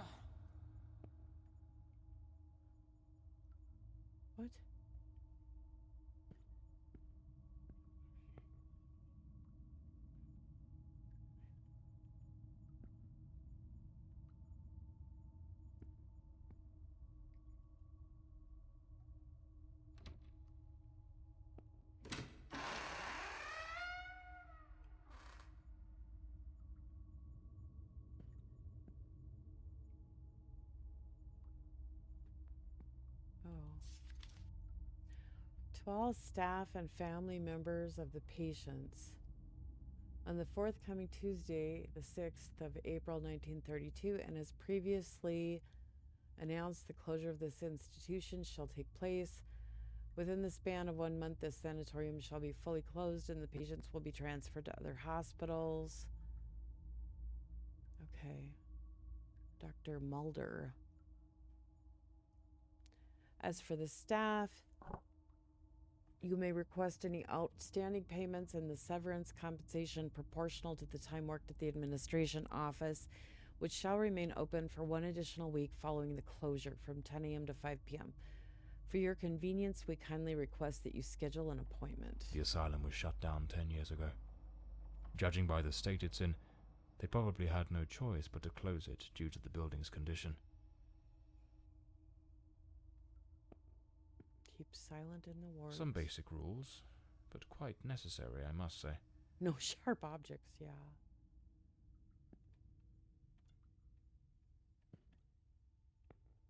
Westland Asylum was a top place in its good old days. Place of hope and healing. Dr. Mulder with distinguished consultation of Dr. Sheridan, expert in modern therapeutic methods. Okay, let's see if there's anything else back here worth looking at. Trash. May 1922. This letter was written half a year before Elody's murder. It's possible she was still a patient here at the time. In view of the escalating violent incidents within this institution since the arrival of patient B03, we, the undersigned, feel it is our duty to express the following concerns on behalf of the sanitary support staff. Patient B03 requires specialized care and strict oversight, necessitating immediate confinement in the isolation cell. Access to shared or public spaces should be allowed only under the supervision of 2 attendants equipped with tranquilizing injectables. The recent incidents have underscored grave deficiencies in this institution's security measures, revealing its unpreparedness to house patients with such a high degree of aggression. We strongly urge the hospital administration to implement decisive measures without delay. Should our concerns remain unaddressed, we will be compelled to escalate this matter to the National Asylum Workers Union, which has been made aware of our grievances. Okay. The nurses were genuinely concerned about the aggression of patient B03. Who is patient B03?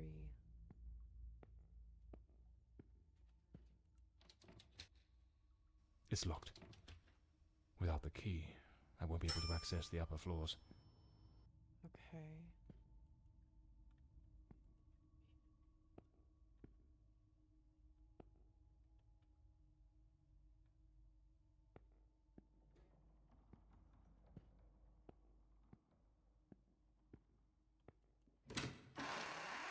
Office.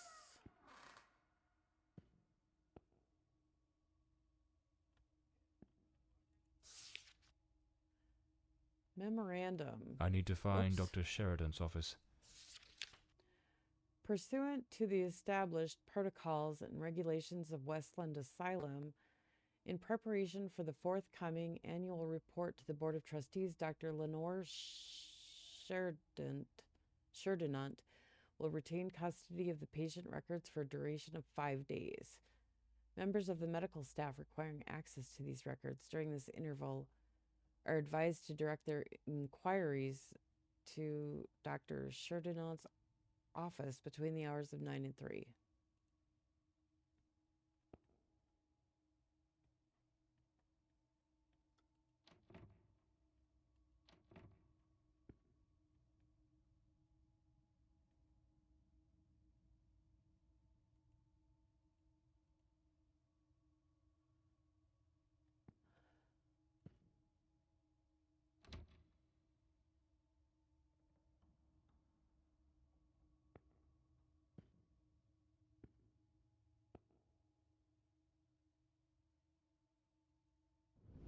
We must formalize the admission of Miss Elody Fordside.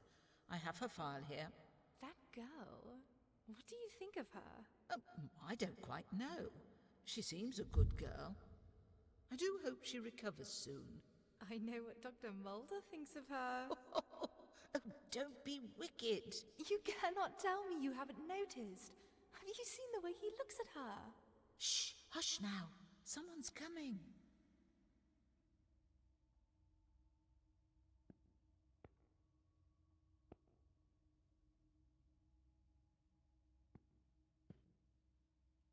This file cabinet is now empty. It probably held all the records of the inpatients.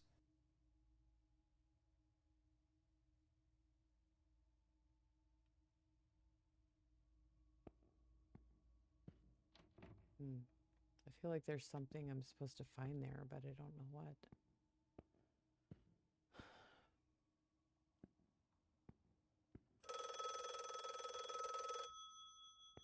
Excuse me?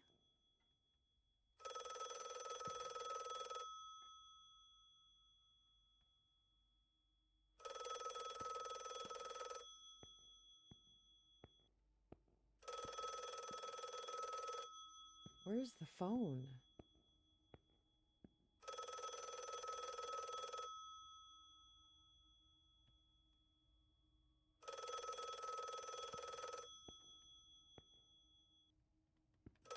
Where's the phone?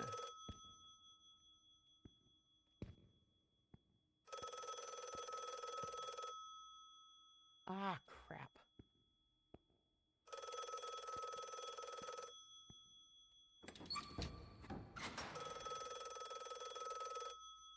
Okay, I don't know where the damn phone is, so.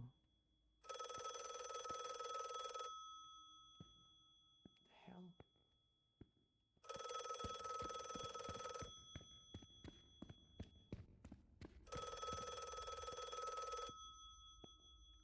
Ah. Hello? Hello? Can you hear me? Mr. Morley, is that you? Lady Margaret? Me? Mr. Morley, I'm so relieved to hear your voice. I've been trying to reach your office, What but the hell? I couldn't get through to anyone. It's awfully late at night, Lady Margaret. How on earth did you know I was at Westland Asylum? How is there a phone call coming Well, through here? I was already in bed, truth be told.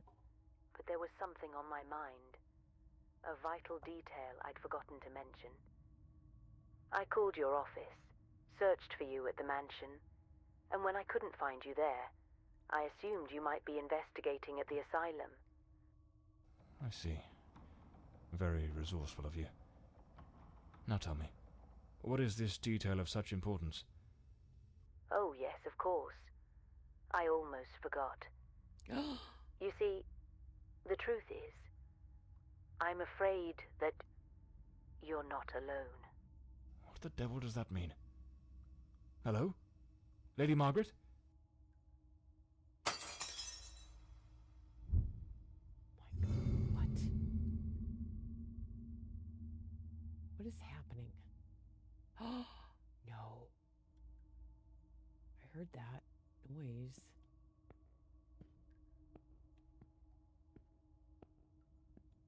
There's no way that that was real.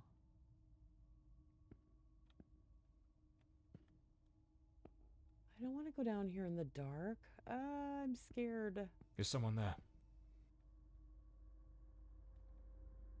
Damn it. I've got a bad feeling about this. Me too.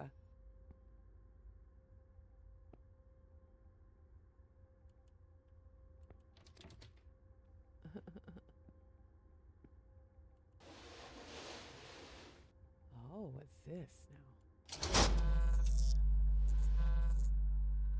Okay. Oh! No, it works. Yay! Well, there's an open.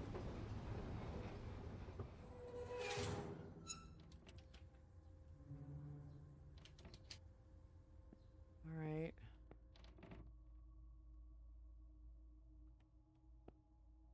This doesn't look like a good time at all.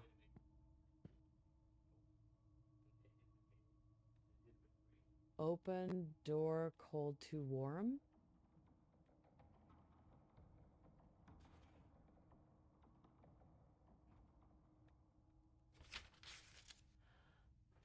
Due to the increasingly precarious state of the electrical network, which, as you are all aware, is far too aged and no longer fit for safe operation, and given the impending closure of this institution, the administration has no alternative but to suspend all plans for renovation. Accordingly, and in the interest of maintaining minimal functionality, one of the primary safety switches required for the activation of the electric shock therapy room has been installed in isolation cell B04. B04. Okay, switch for electroshock. I'm assuming I might need to know that, so I wrote that down. Effective immediately, cell B04 is to be decommissioned as a holding cell and repurposed as a maintenance storage room. Staff are to refrain from placing any patients therein and must ensure the room remains accessible to authorized personnel only. Let it be noted in all relevant logs. Okay.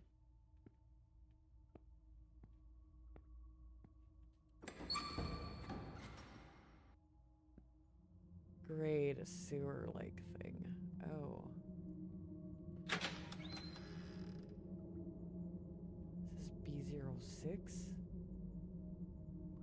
Oh, what the hell happened in here? This looks like... Oh, that one's locked. This looks like the restricted area in, Internal report. Patient B08.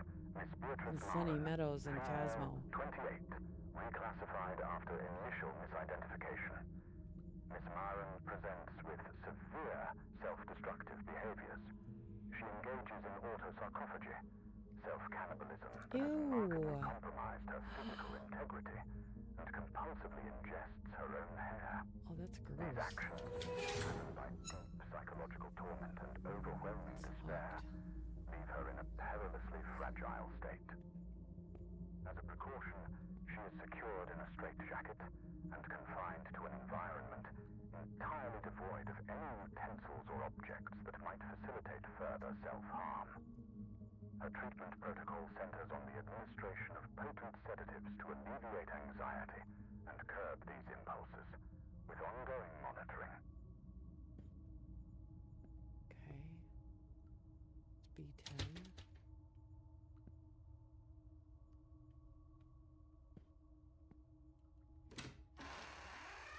B11. Oh. Oh my.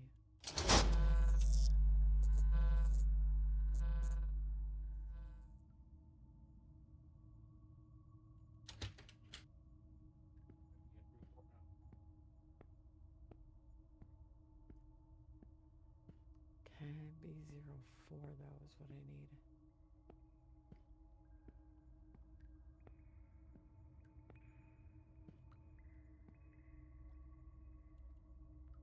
Internal report. Oh, this is Patient B03. B03, identity unknown. Male, early 30s. Admitted after being the cause of a series of violent incidents. The patient exhibits a disturbing duality. Episodes of unprovoked, nearly superhuman aggression, displaying raw, overwhelming physical force, and subsequent plunges into an eerie, profound apathy. His faculties leaving him in a state of unnerving inertia.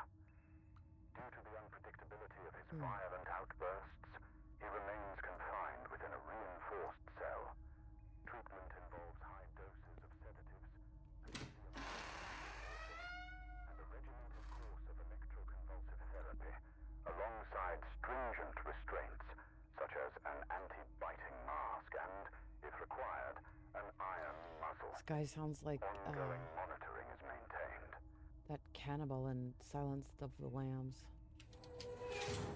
Door is shut. Okay, let's see what's going on in here. What the hell? Okay, here's the...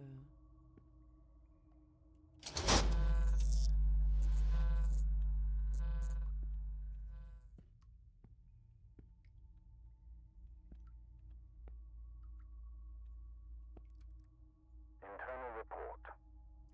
Patient B02. Mr. Norbert Clark, 45, from Sanderson, is a persistent pyromaniac whose actions have repeatedly endangered both property and life. Despite his seemingly frail build, he harbors an alarming compulsion for fire setting, a tendency exacerbated by intermittent episodes of disorganized thought and incoherent speech under duress. His unsettling, fixed gaze suggests the planning of covert schemes, amplifying his threat. To mitigate risk, he is isolated in a secure cell, thoroughly cleared of flammable materials. His management includes a regimented program of sedatives and antipsychotic medications to stabilize his manic and schizoid symptoms, with vigilant oversight maintained. Okay. Can't open that one. Nope.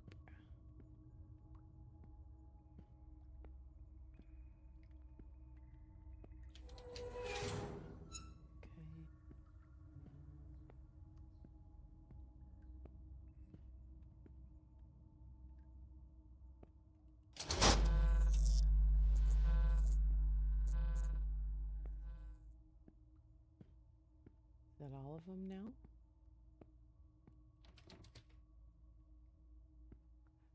Oh, wait. Okay, stop. Okay, it said something about open door, cold to warm. So blue, yellow, green, red. Okay, what is this one? That's yellow.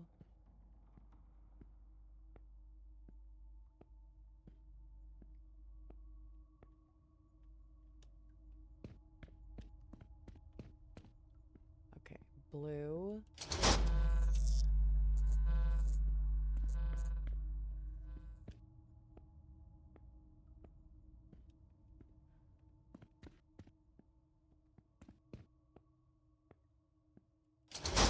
Yellow.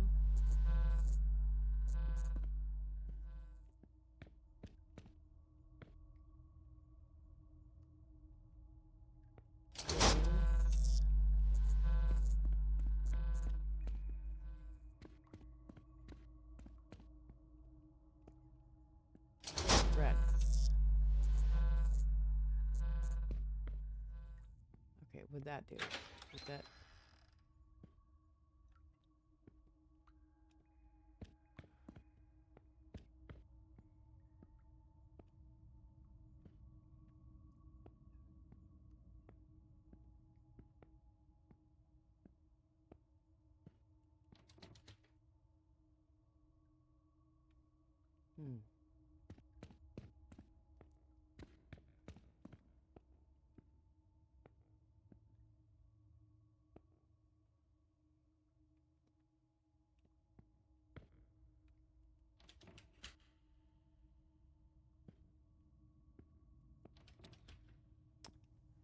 Okay, let's try it again.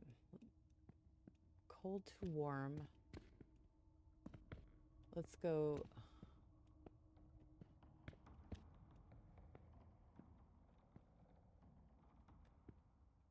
Maybe it would be blue, green, yellow, red. Let's try that, I guess. That one's yellow. Blue.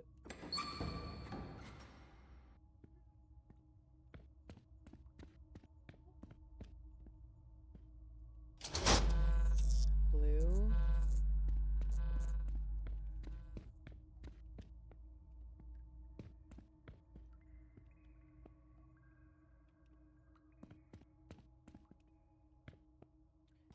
Green.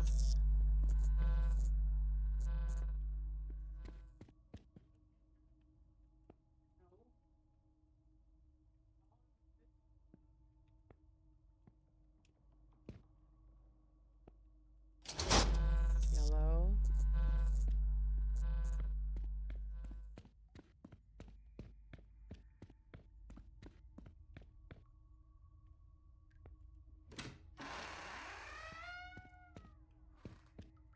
Red. There we go. Oh my gosh. That's so scary.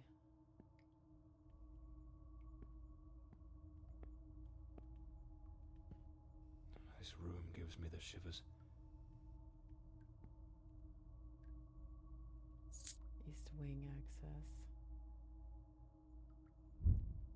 Transfer of patient B03 to area M. Following several sessions of electroconvulsive therapy, ECT, the patient has shown significant improvement. Previous violent episodes have been entirely eradicated, and I wonder if this is Walter. And the patient now presents with a profound state of apathy characterized by emotional detachment and a notable lack of response. His interactions are limited to monosyllabic utterances with no signs of aggression or emotional reaction. Great, they zapped him back to childhood.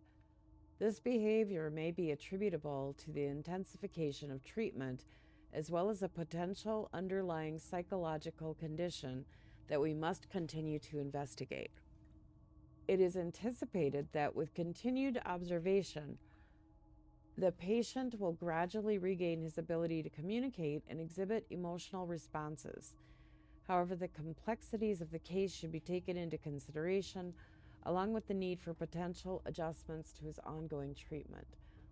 Given the control of the violent tendencies and the stabilization of his condition, it is deemed appropriate to transfer the patient to Area M, a less restrictive environment, though under strict supervision.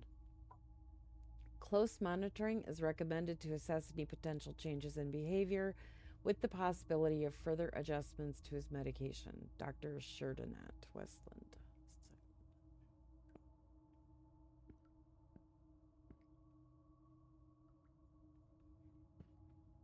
Ugh. That's just gross, I think. I do know that some people still to this day get ECT, but it doesn't look like a... Excuse me? Oh, what the hell? I need to hide. Quickly. I do? Oh my god. In here?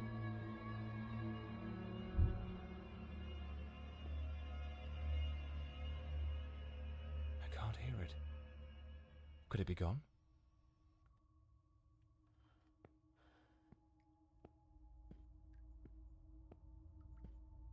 I was just gonna say, but it doesn't look like an execution chair.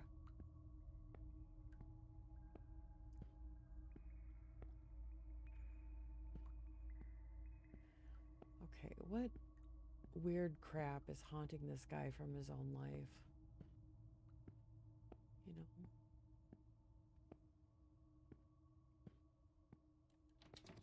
Okay, that still doesn't open.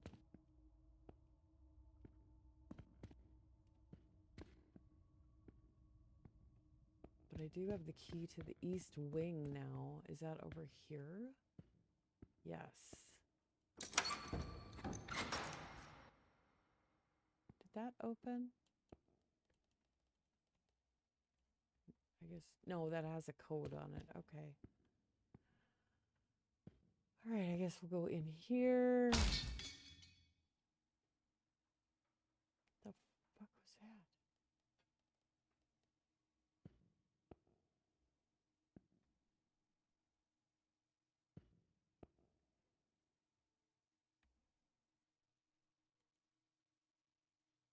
Westland Asylum, Matthew Garbry, maintenance. A cigarette case, with a bit of tobacco still inside. Clean water, an apple, a bit of bread. The food's still fresh. A maintenance uniform, oddly well prepared. Not a speck of dust on it. That word didn't Looks say. like someone's been coming through here. Perhaps this is what Lady Margaret meant in her call. Or was she trying to warn me about something else? Why would there still be a working phone in a place deserted for a decade? Why is he's a detective? Why is he not asking himself this? This is dumb. I need a light.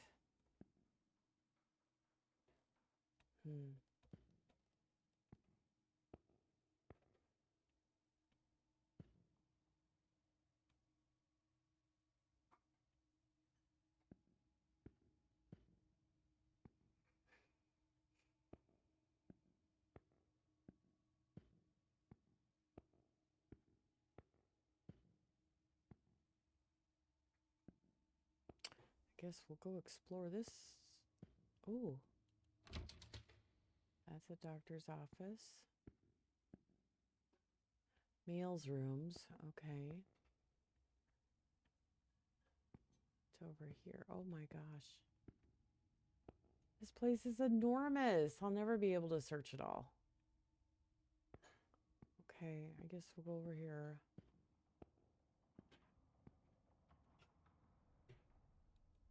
Oh, they all have codes.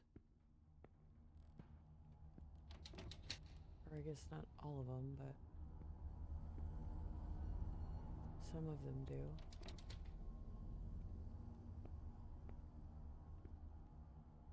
No.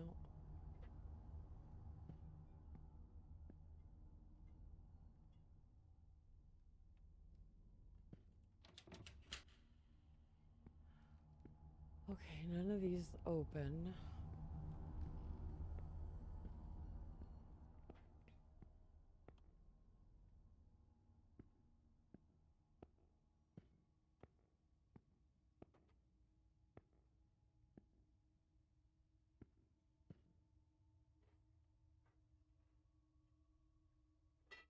What is this? Probably some kind of a bathroom or something, maybe? Yeah, those look like sinks.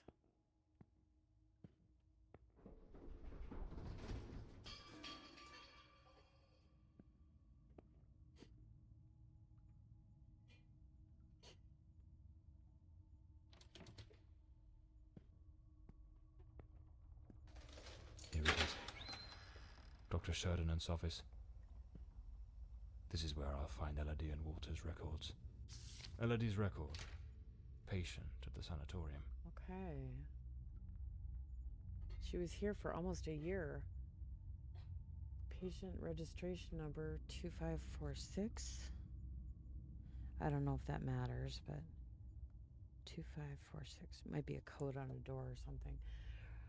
Miss Elody Fordside was admitted to this asylum upon the directive of her mother, later Lady Margaret Fordside, a notable benefactress of this institution. The patient exhibits a persistently low mood, a tendency towards social withdrawal, and recurrently negative thoughts. Lady Fordside expressed concern over the risk of the patient engaging in self-harming behavior.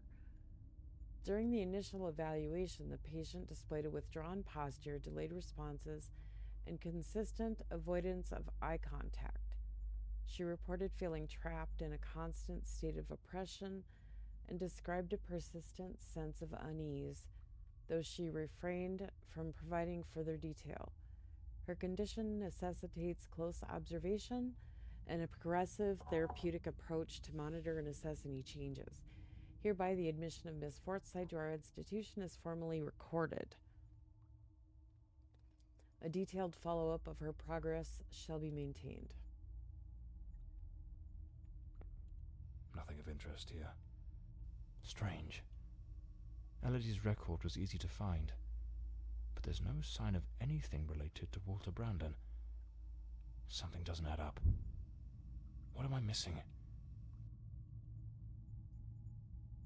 Is it possible he's one of the doctors? Or he's probably B03. First and foremost, I must acknowledge the commendable results you have achieved with your recreational reading therapy. It is evident that the escapism and the avenues offered by literary fiction have contributed significantly to alleviating the anxiety of our patients.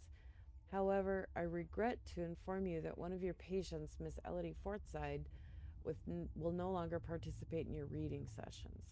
Given that she is the daughter of the esteemed Mrs. Margaret Fordside, I deem it unsuitable for her to associate with certain individuals whose questionable moral standing may have an adverse effect on the delicate mind of the young lady. It is best that she be kept apart from such influences.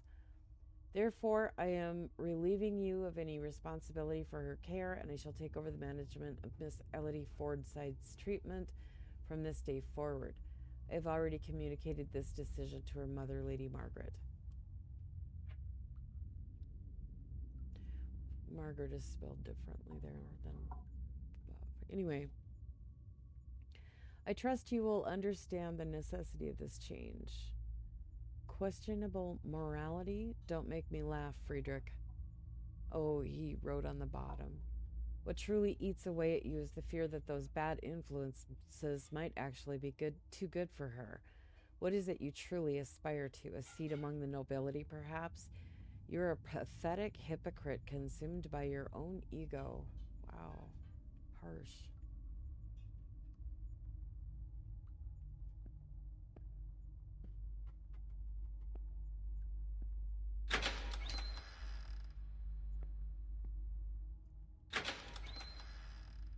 Why is the door closed and won't open?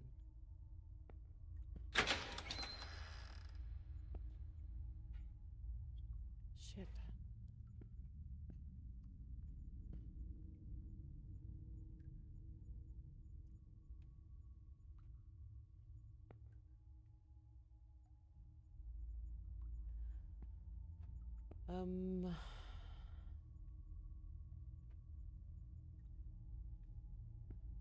What am I to do?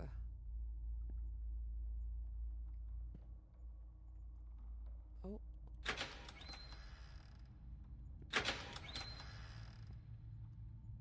Oh, I thought there was something on the side there, but I guess not. What do I... Okay. Wait. No, it can't be. Oh. There he is. In the photo. Dr. Sheddenand in the center. And right next to him, it's him. The man with the knife. That wild mane, that unkempt beard, it's unmistakable. But what's he doing here? And he's holding a book. What was that noise? Sounds like something just came crashing down. What is that book? Okay.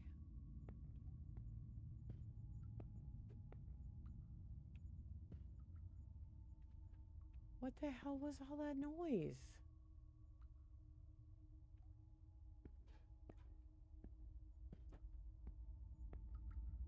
Oh.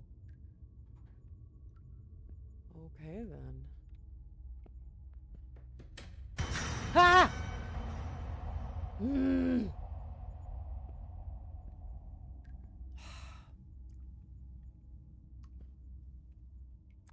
That was a cheap jump scare. And it got me. Anyway, I can't get through here now, I bet. Yeah, right. I can't jump or anything. No. All right. Great. I hope there's nothing over there I'm missing now.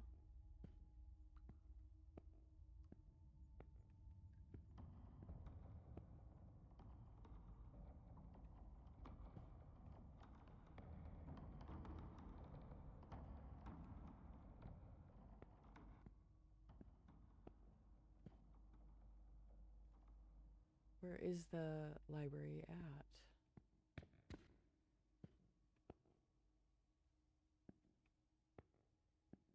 I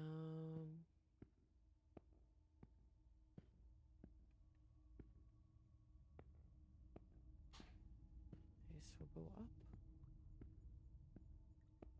Oh, we're not. Okay.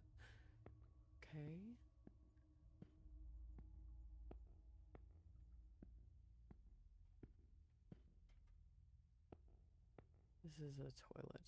Right. Okay.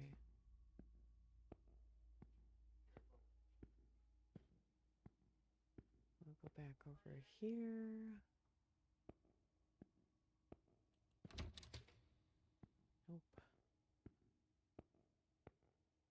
We'll go up.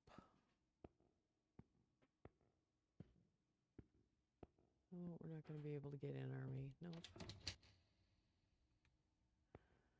Up again, perhaps? No. Ah. All right, so we'll go down.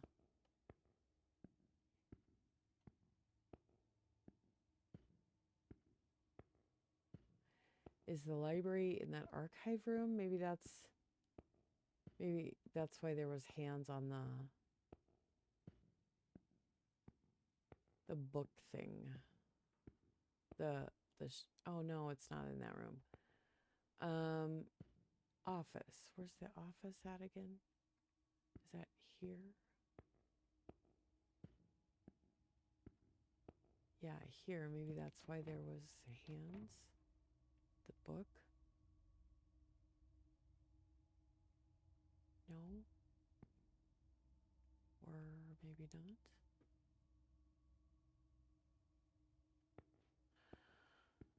Okay. Where do I go next then? Alright, East Wing.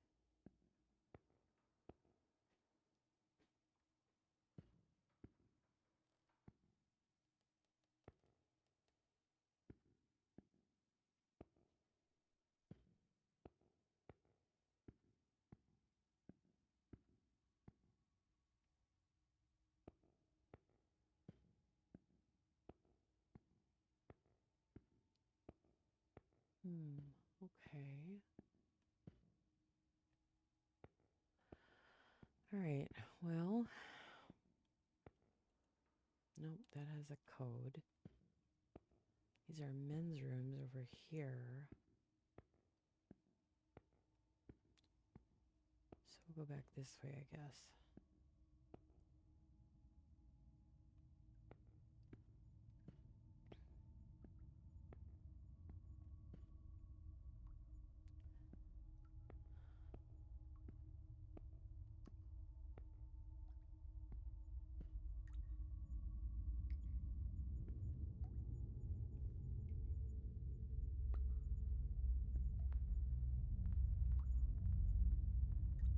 Oh, I see. It's a hole in the floor. Oh, great.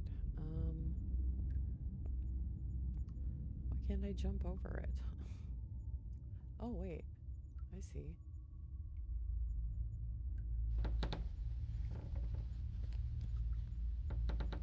Okay. Don't fall, Mr. Morley.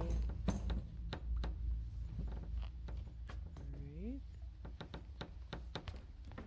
Here we go. We got up to the next area at least.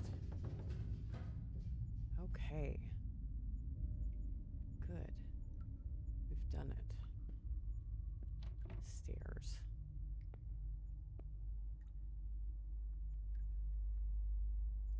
Now can we go down?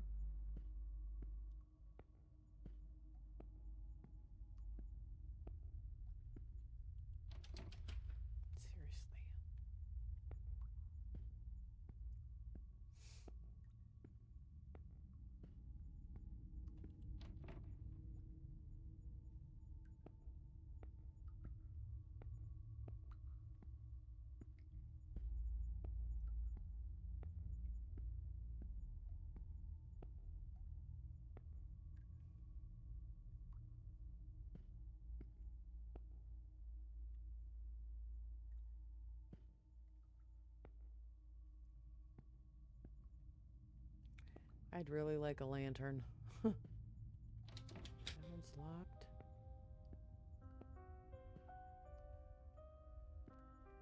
Why is the music being creepy?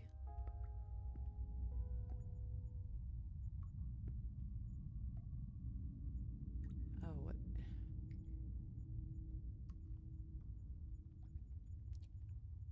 Really?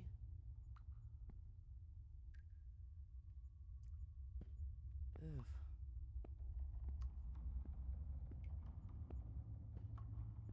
Oh, what's over here? Anything interesting? Dear Dr. Mulder, the books you requested are now available in the archive. You may pick them up at your convenience. Here's the new entry code. 89981. Archive room. Okay. All right, now we can get in there.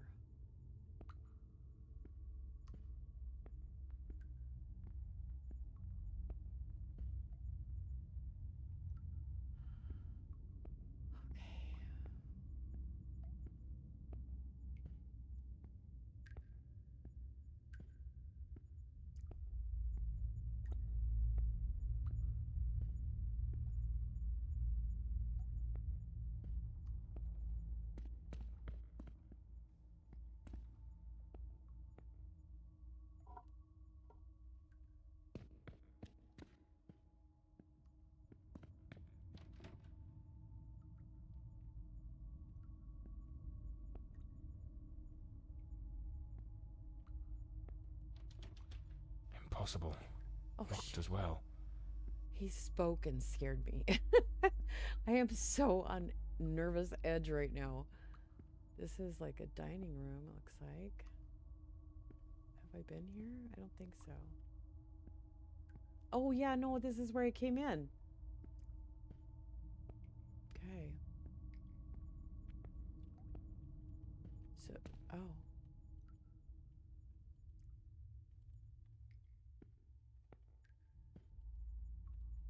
Why does it have green sparkles now? But I can't seem to trigger it. Okay. I'm gonna go this way to the archive.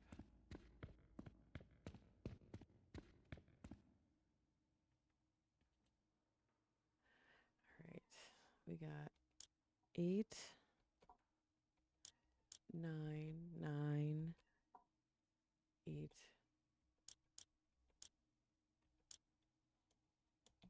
One.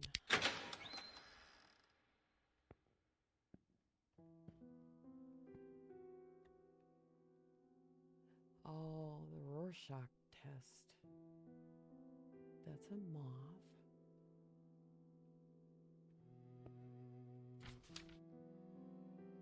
Today's code to open the key box. The moth. Okay. That's very ironic. Key box.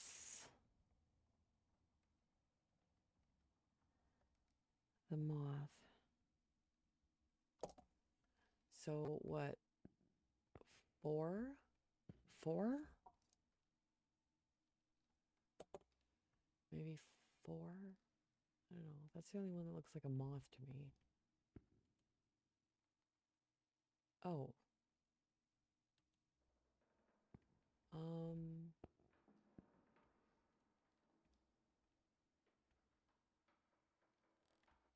The moth.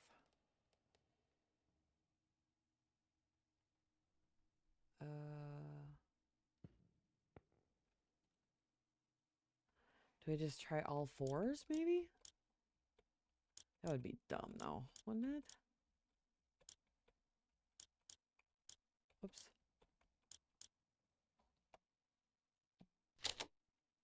No, that's not it. Okay. All right. So the moth.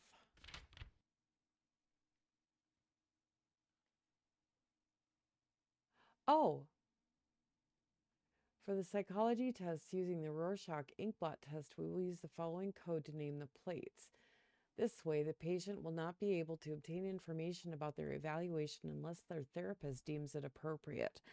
So it's 00100. Okay. Let's try that. All right. 0 0 1 0 0. There we go. Nice. Ah, look at the keys. What is that one? For the lift. So that would be for the elevator. Okay.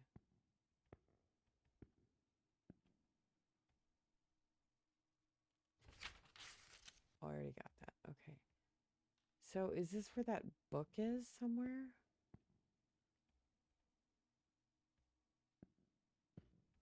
Also, maybe. Oop. Oh. Is there anything in these?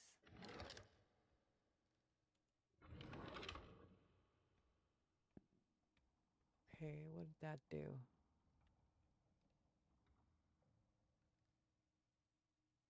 That one says John Doe, the third one.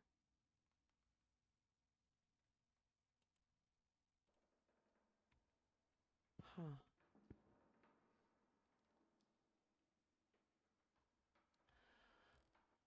Okay, now I have the lift key, I guess.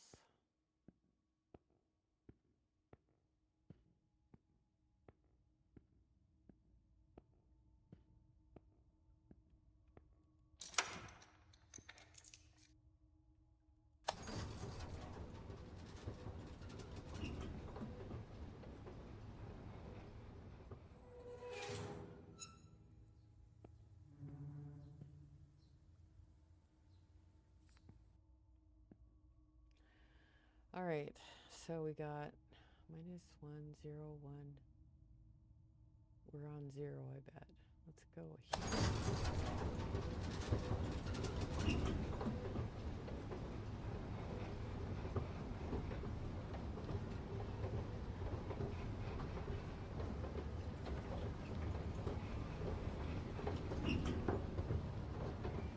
Just opening doors as I go. No, that one needs a key. Shit. Okay, so we'll go back down to 2.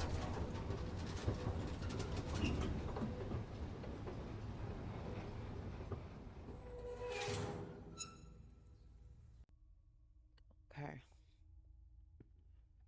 I had to take a minute and go have a snack, or go get a snack, rather. Okay, those are locked.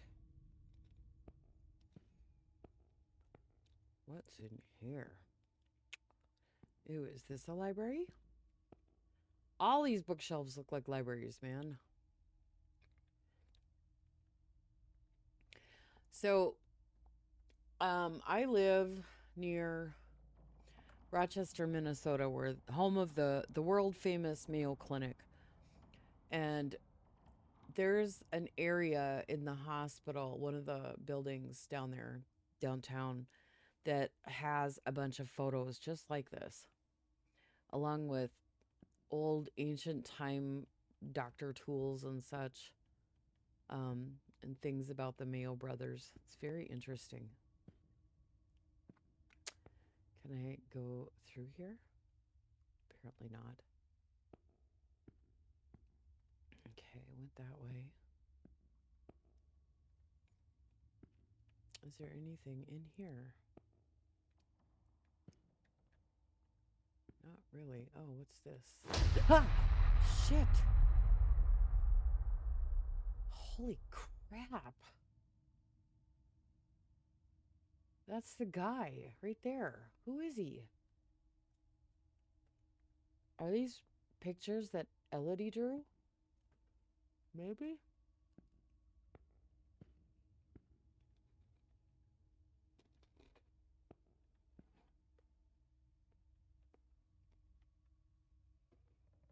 You're okay.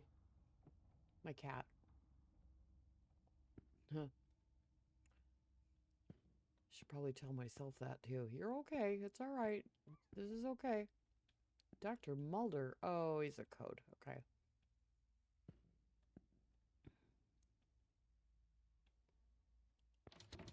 Nope. Aha. Ah, this is the library. It's got to be. Right?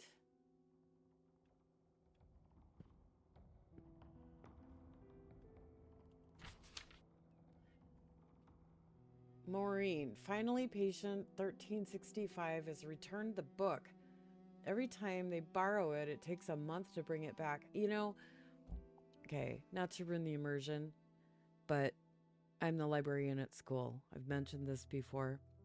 I have kids who are like this. I hate it when they check out a new book because I'm like, well, I'll never see that one again. Anyway, when it's not him, it's that girl. I can't even imagine how many times they've read it.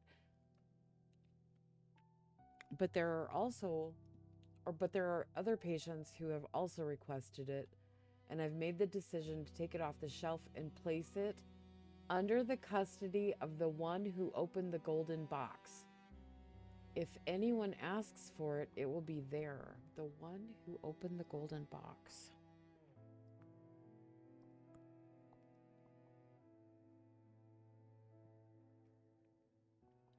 Sorry, I'm writing the golden box. Okay. I love how many clues and stuff there are here. Okay, what is this? Oh. The myth of psychology. In the shadows of forgotten myths lies the story of Psyche, the soul herself, driven by longing to reunite with her lost love Cupid, also known as Eros, god of love, desire, and irresistible attraction. Her path leads downward into the depths of the underworld. There she must retrieve a golden box said to contain a trace of Persephone's beauty. Persephone, goddess of spring and fertility, and yet also the somber queen of the dead. But Psyche is warned, do not open the box. This is like the Pandora's box, basically.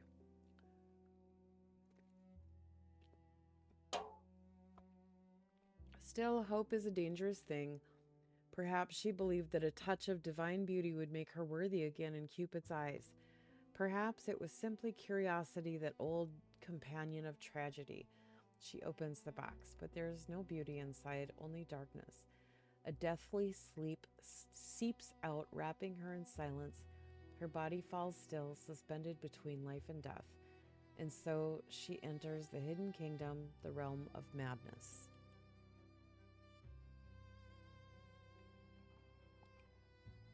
Okay, so it's under her, so where?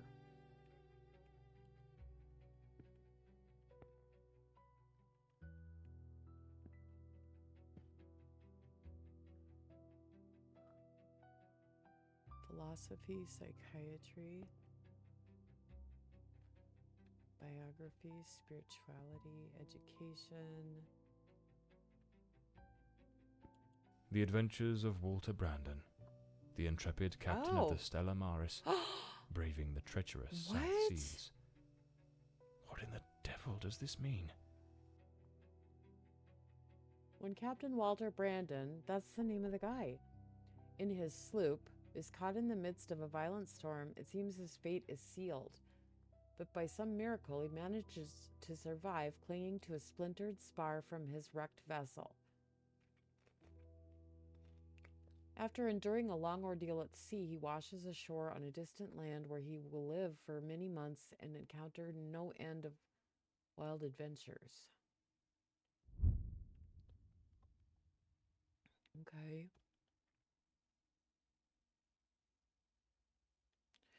So that's the book. It's just filed here in psychology. Okay. I'm guessing anyway.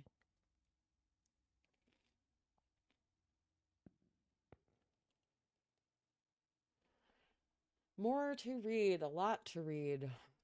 Okay.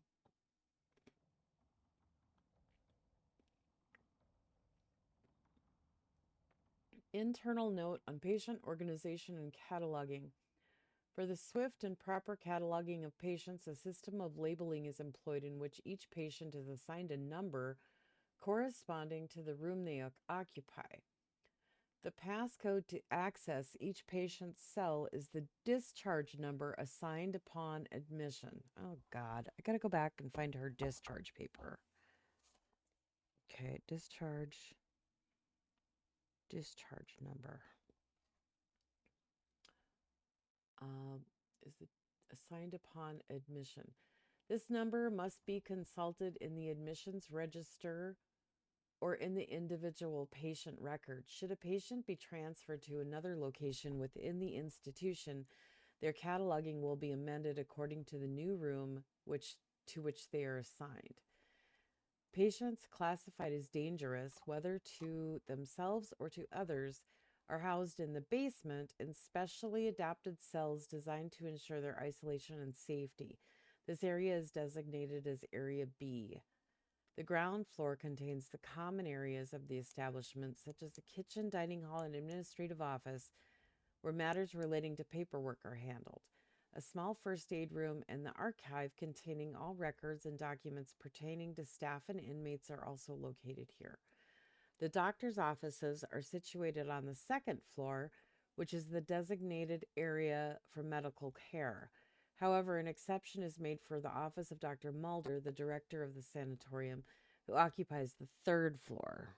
Mulder, third floor.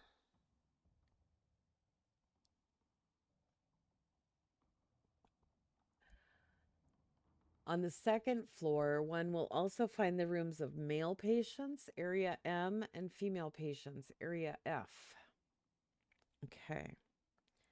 Patients on second floor. M and F. Okay. It is important to note that the attic, which was previously used as a recreation room and for therapeutic activities, has been permanently closed due to its unsuitable and unsafe structural condition. The system of organization and cataloging has been designed to maintain proper control and safety of all inmates, as well as to ensure efficiency in the management of the various sections of the asylum. Selma Creanton. Okay, well.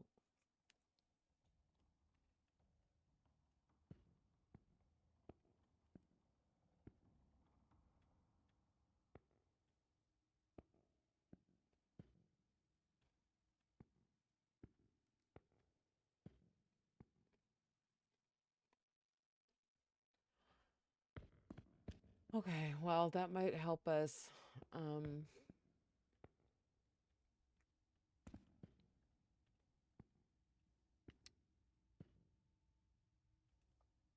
figure out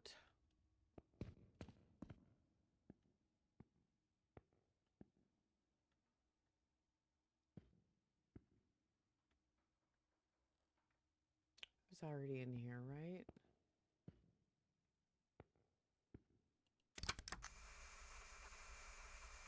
Oh, no, I wasn't. Patient recording, Elody Fordside, February 3rd, 1922. Oh. Daily record number 23. Let us begin. How are you feeling today, Miss Fordside? I feel well. Elody, we have discussed this before. If you do not tell me how you truly feel, we will make no progress. I feel a little sad, perhaps. I am alone here. I miss my mother and having company. So much time with nothing to do makes me think of things I do not wish to think of. I see. That's fair. Listen, Elody. I believe you are looking at this the wrong way. If, instead of dwelling on what you call dark thoughts, you were to focus on possibilities, your outlook would change entirely. A young, beautiful woman such as yourself should look to the future with excitement. Think of all the adventures that lie ahead. Your family, your career as a painter. Perhaps even finding a man of good standing. One who could protect you from your demons. Oh, he likes her. A man? Tell me, Elody, is there no This man is a little who stirs unprofessional your right heart? now. What The in image God's here. name do you think you're doing? Fordside, you may go. We shall continue later. Very well. Have you lost your mind? Where is your professionalism? Do not presume to judge my methods my God, I with should your move. oh-so-righteous reading therapy. Methods? Oh, this the is entire that hospital is whispering about you. Ferdinand person Dr. or whatever. Mulder, and she is mentally unwell. Listen, Ferdinand. Stay out of Yeah. my affairs, and I shall stay out of yours. Or have you forgotten which one of us is the director of this institution? Do as you please. But if I ever witness such a scene again, I will not remain silent. Okay. Damn fool. Wow.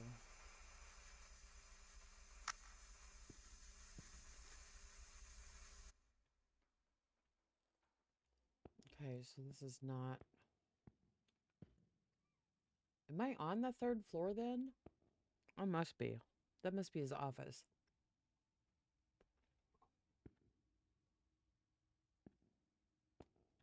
Oh, here's his office.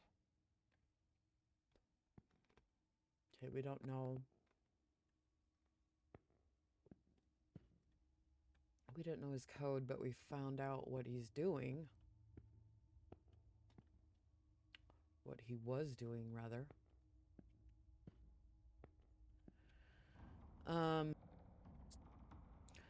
Maybe we can determine something. The knife man. Who the devil is this man? The case. Okay. All right. So the last recorded borrower was patient 1365. Borrower. 1365. Okay, we're gonna go back to downstairs. Oh, I can't get there this way. Shit.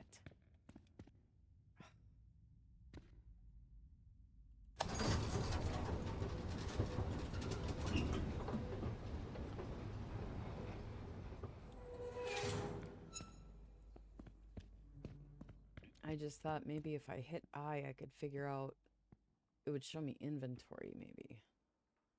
Okay, we're gonna try. I tried Elody's code here. Oh, there, finally. This is Walter Brandon's room. Stella Maris, find Walter Brandon's private room. There's a key. What's this key to? This must be the key to the attic. Let's see where it leads. Okay, the key to the attic. Why would he have the key to the attic? Dear Walter, there's something about you that I cannot ignore. A quiet strength, a resolve that feels unshakable. The thought of all you've endured fills me with a kind of admiration I can scarcely put into words. You are unlike anyone I've ever met. And yet, I wonder if you sense it too, those stolen glances, the way time seems to pause when our eyes meet. Perhaps it's nothing, or perhaps it's everything. I'm not sure if you're aware, but the night watchman rarely checks the attic on the weekends. Some evenings, during those quiet moments before we're all sent to bed, I like to slip away and wander up there. There's a peculiar stillness in that place, a kind of peace I find nowhere else. Tonight at 7 sharp, I think I might take one of those little walks. Perhaps I'll find the calm even sweeter. Yours, Elody.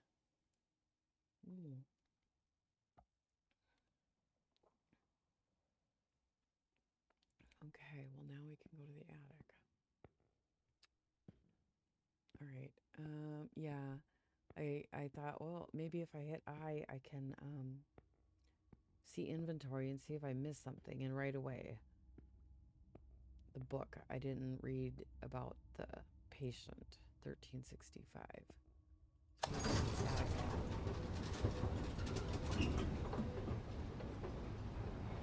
So that was the key piece that I was missing. I was wandering around retracing steps. Anyway, didn't want to drag y'all along for that.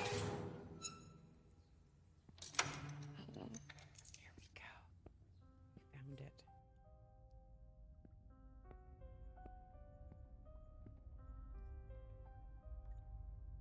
A pair of scissors and a comb. Elody put in real effort to make him fit the mold of her ideal hero. Hair on the chair, strands on the floor. This is where the transformation took place.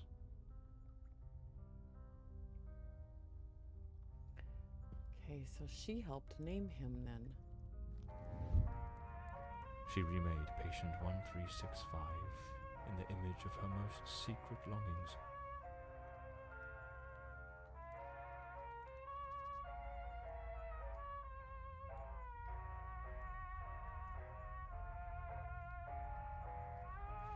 So, was he just...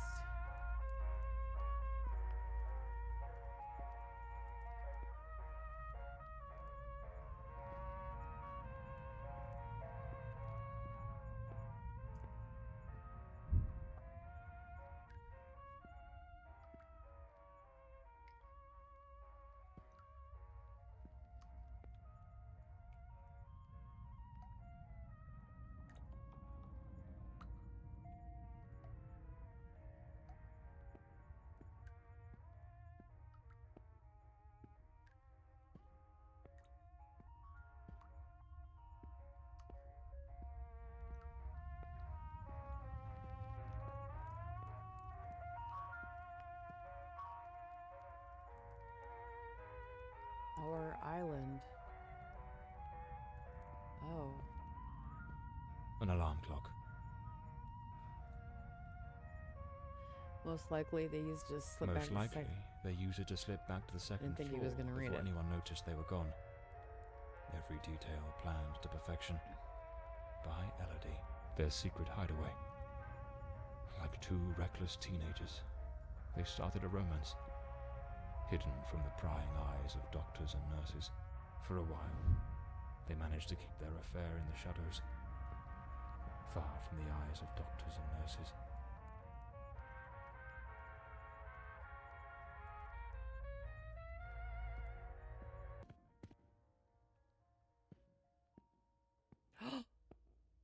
This is... Powerful drugs for depression. Anxiolytics. The girl improved, but it seems the doctors were baffled by her mind. Looks like Elody found herself a little hideaway to keep practicing her dark craft.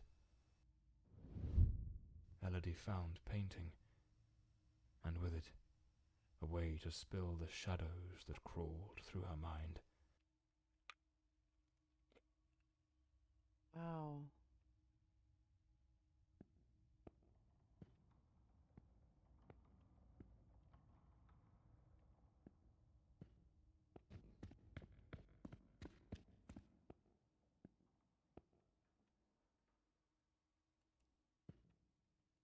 A ship's old helm, tied to the bed, as if it were the quarterdeck of a vessel. That hospital screen is positioned like the sail of a ship. Oh, yeah.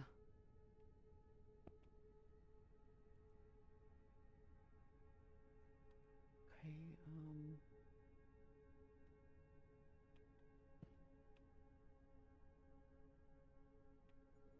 Oh.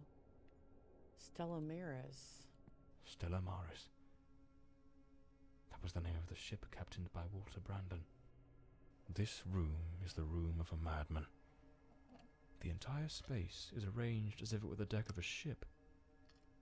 Did that man truly come to believe he was a character in an adventure book? Could be.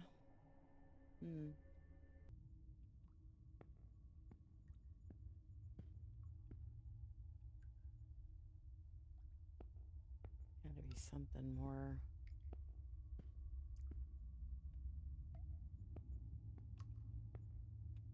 Can I go down here?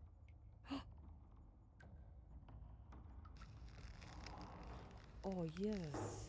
Finally. Okay, these are the female rooms, right?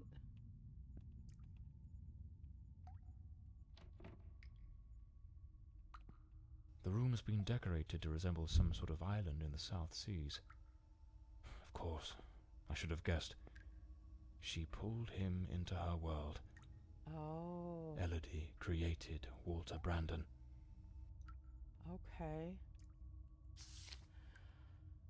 Dear Elody, oh, it has been some weeks since you requested a private session. I can see a number 39124. Okay. As both your physician and your friend, I find myself troubled, unable to cast aside the thought of the solitude you spoke of these weeks past, solitude of which you have not since uttered a word. These days, burdened as I am with duty, I shall be confined to my office until the late hours of the night.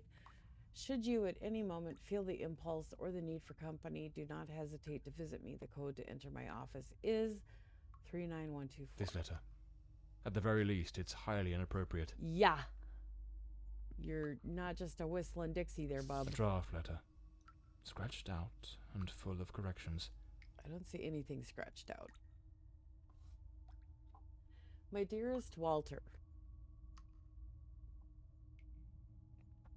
do not worry, everything is in place. I know it won't be easy, but it is crucial that you take the first step.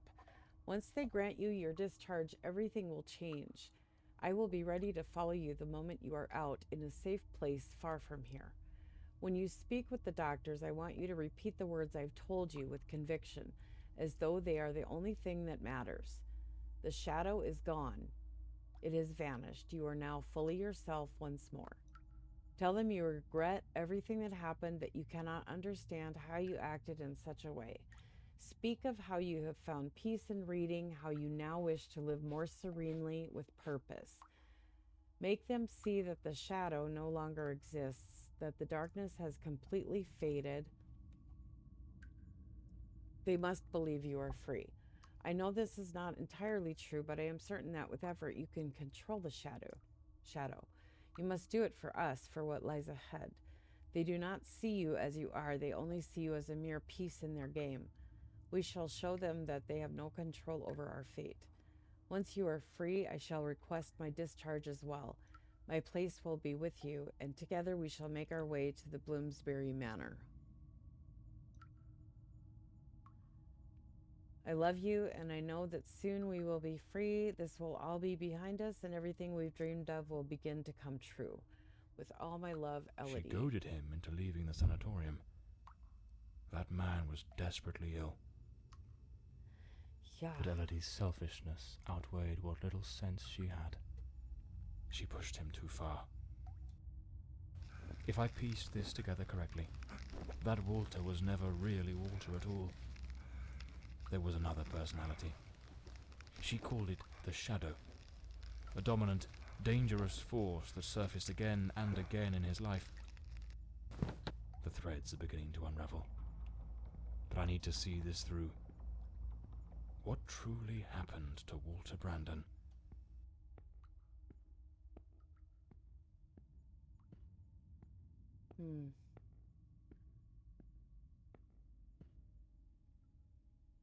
Okay, we need to go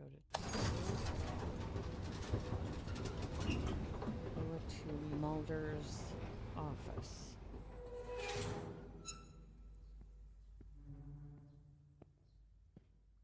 I don't remember where it is. Okay, let's go this way. Here it is. Okay. It is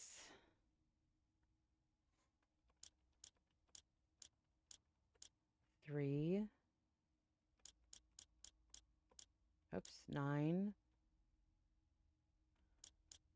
1, 2, 4. Okay.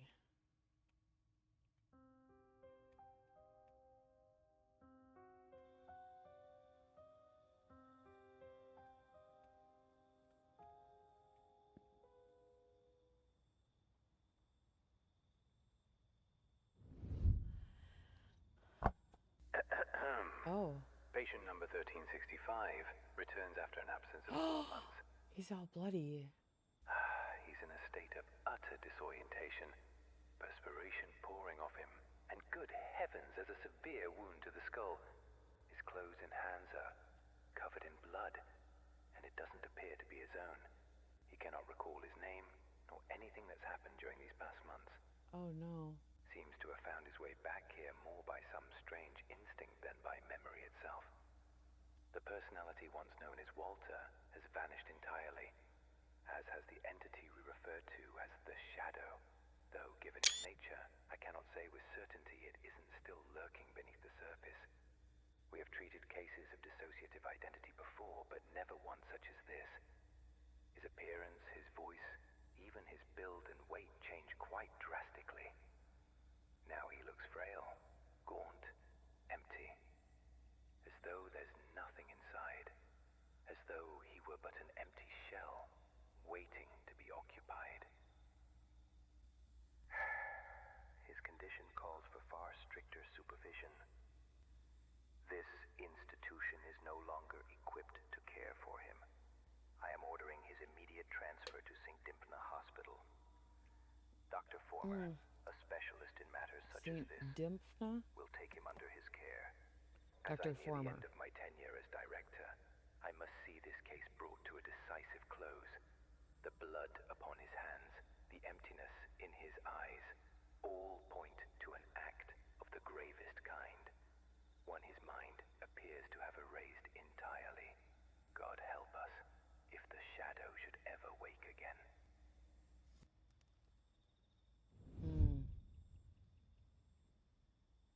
So it seems Walter came back to the sanatorium of his own accord, though he was utterly incapable of recalling what he'd done. They moved him to St. Dymphna's Hospital. Could he still be there after 20 years? What became of him?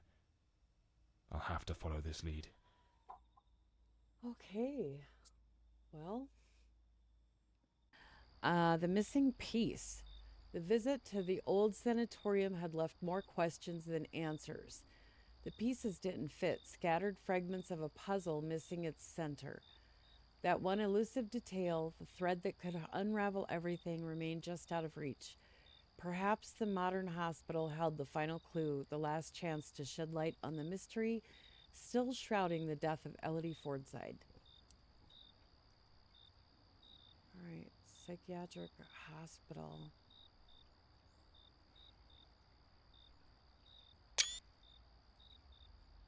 All right. Can't very well saunter in through the front door as if nothing's amiss. I'll need to find another way in. Okay.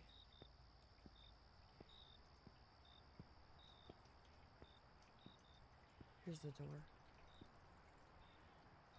Why is there a bullet hole? What's blinking in there? Okay. Can I go out?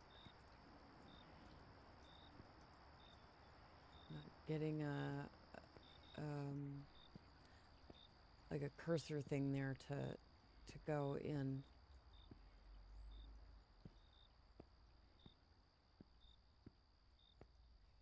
Nope. Here we go.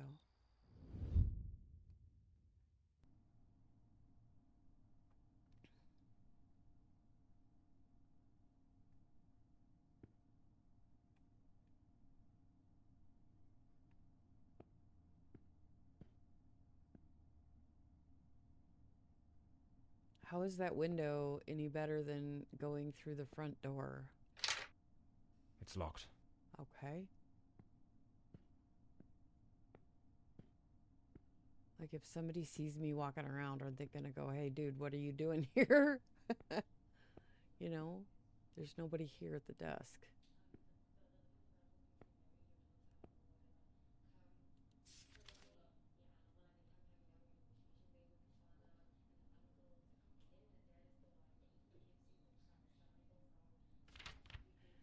Annette, I've stored the copy of the dispensary keys you requested in the storage room file, or cabinet.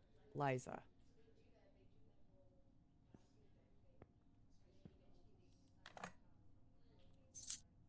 Okay.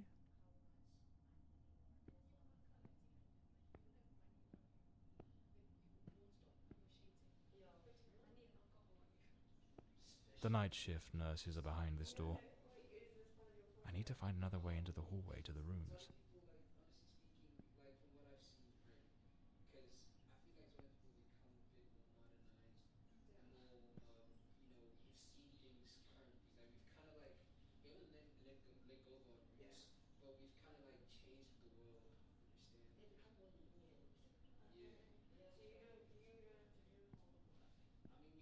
It's interesting listening to them. There's employee of the month. Okay. Oh, It's locked. that one's locked too. Great.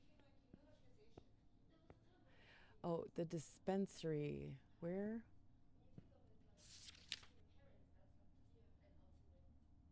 The storage room file cabinet. Okay.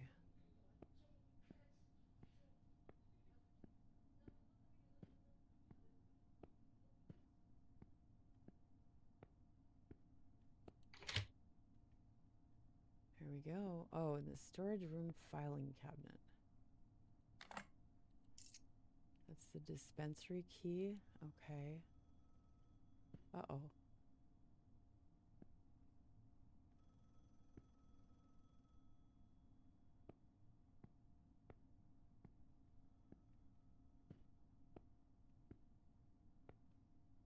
Oh.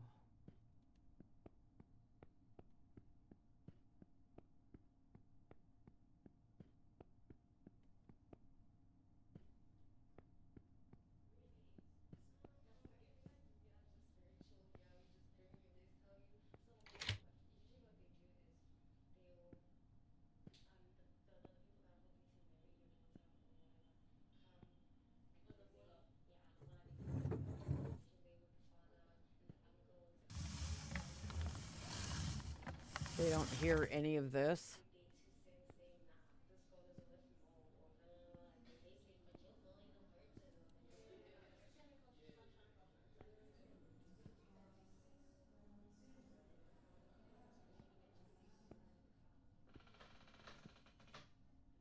Room 25.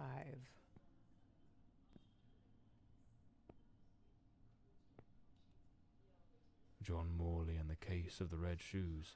Oh. What the devil does this mean? Lady Margaret. That fateful night, I was startled by the noise. Those wretched cries of agony from dear Elody. I rushed to her chambers, and there you stood, stained with the blood of the one soul I cherished above all others in this world. I'm the killer? The housekeeper had warned me, but I turned a deaf ear. Elody was finally happy, even amidst your incessant bouts of volatility. Yet, with the passage of time, your demeanour darkened. More and more frequently, that sinister presence lurking within you began to surface, each appearance more violent than the last. Elody no longer gazed upon you with the starry-eyed affection of a smitten young woman. The atmosphere in this house grew suffocating, fraught with an unbearable tension. That very afternoon I spoke with her. She had resolved to end your engagement. You seemed, or so I dared hope, to have accepted it with grace. But that night, that very night, you ended her life in the most savage manner imaginable. I threw myself upon Elody, desperate to save her. But alas, it was far too late. Months later, I learned you had returned voluntarily to the sanatorium. I sought answers and immersed myself in understanding the afflictions that plagued you. Dissociative identity disorder, they called it. A condition in which one might host multiple identities, each vying for dominion over the body. But the man confined in that bleak institution was not the shadow, not the fiend who had stolen my daughter. No, he was but the shell, the hapless vessel. And I yearned to find the true culprit, not the facade, the murderer himself. Thus I devised my plan. I came to visit you, and just as Elody had done, I crafted a new role for you, a new identity to inhabit. I brought books, personal artifacts, penned letters as Penny. I leased an office, and prepared every detail meticulously, down to the smallest thread, for your return as John Morley. Everything had to be flawless. And why, you may ask? To make you remember, to awaken the shadow, to summon forth the murderer from the abyss of your fractured mind. John Morley is a good man. Walter Brandon was a spirited young sailor brimming with love for Elody. But the shadow was a merciless, unrepentant killer. I wanted to destroy the murderer who had stolen my daughter. But I could never bring myself to harm an innocent man. My obsession, my singular purpose, was to awaken the shadow.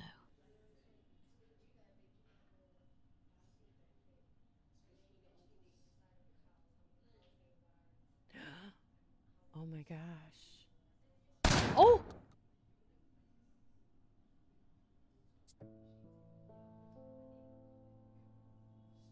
Wow. Oh, I really like this game, you guys. This was really good. And there was a big twist there at the end. The voice acting was wonderful. The whole way it was put together was just terrific. Anyway, if you enjoyed this, please consider subscribing, and I will see you in the next video, whatever that is. Bye.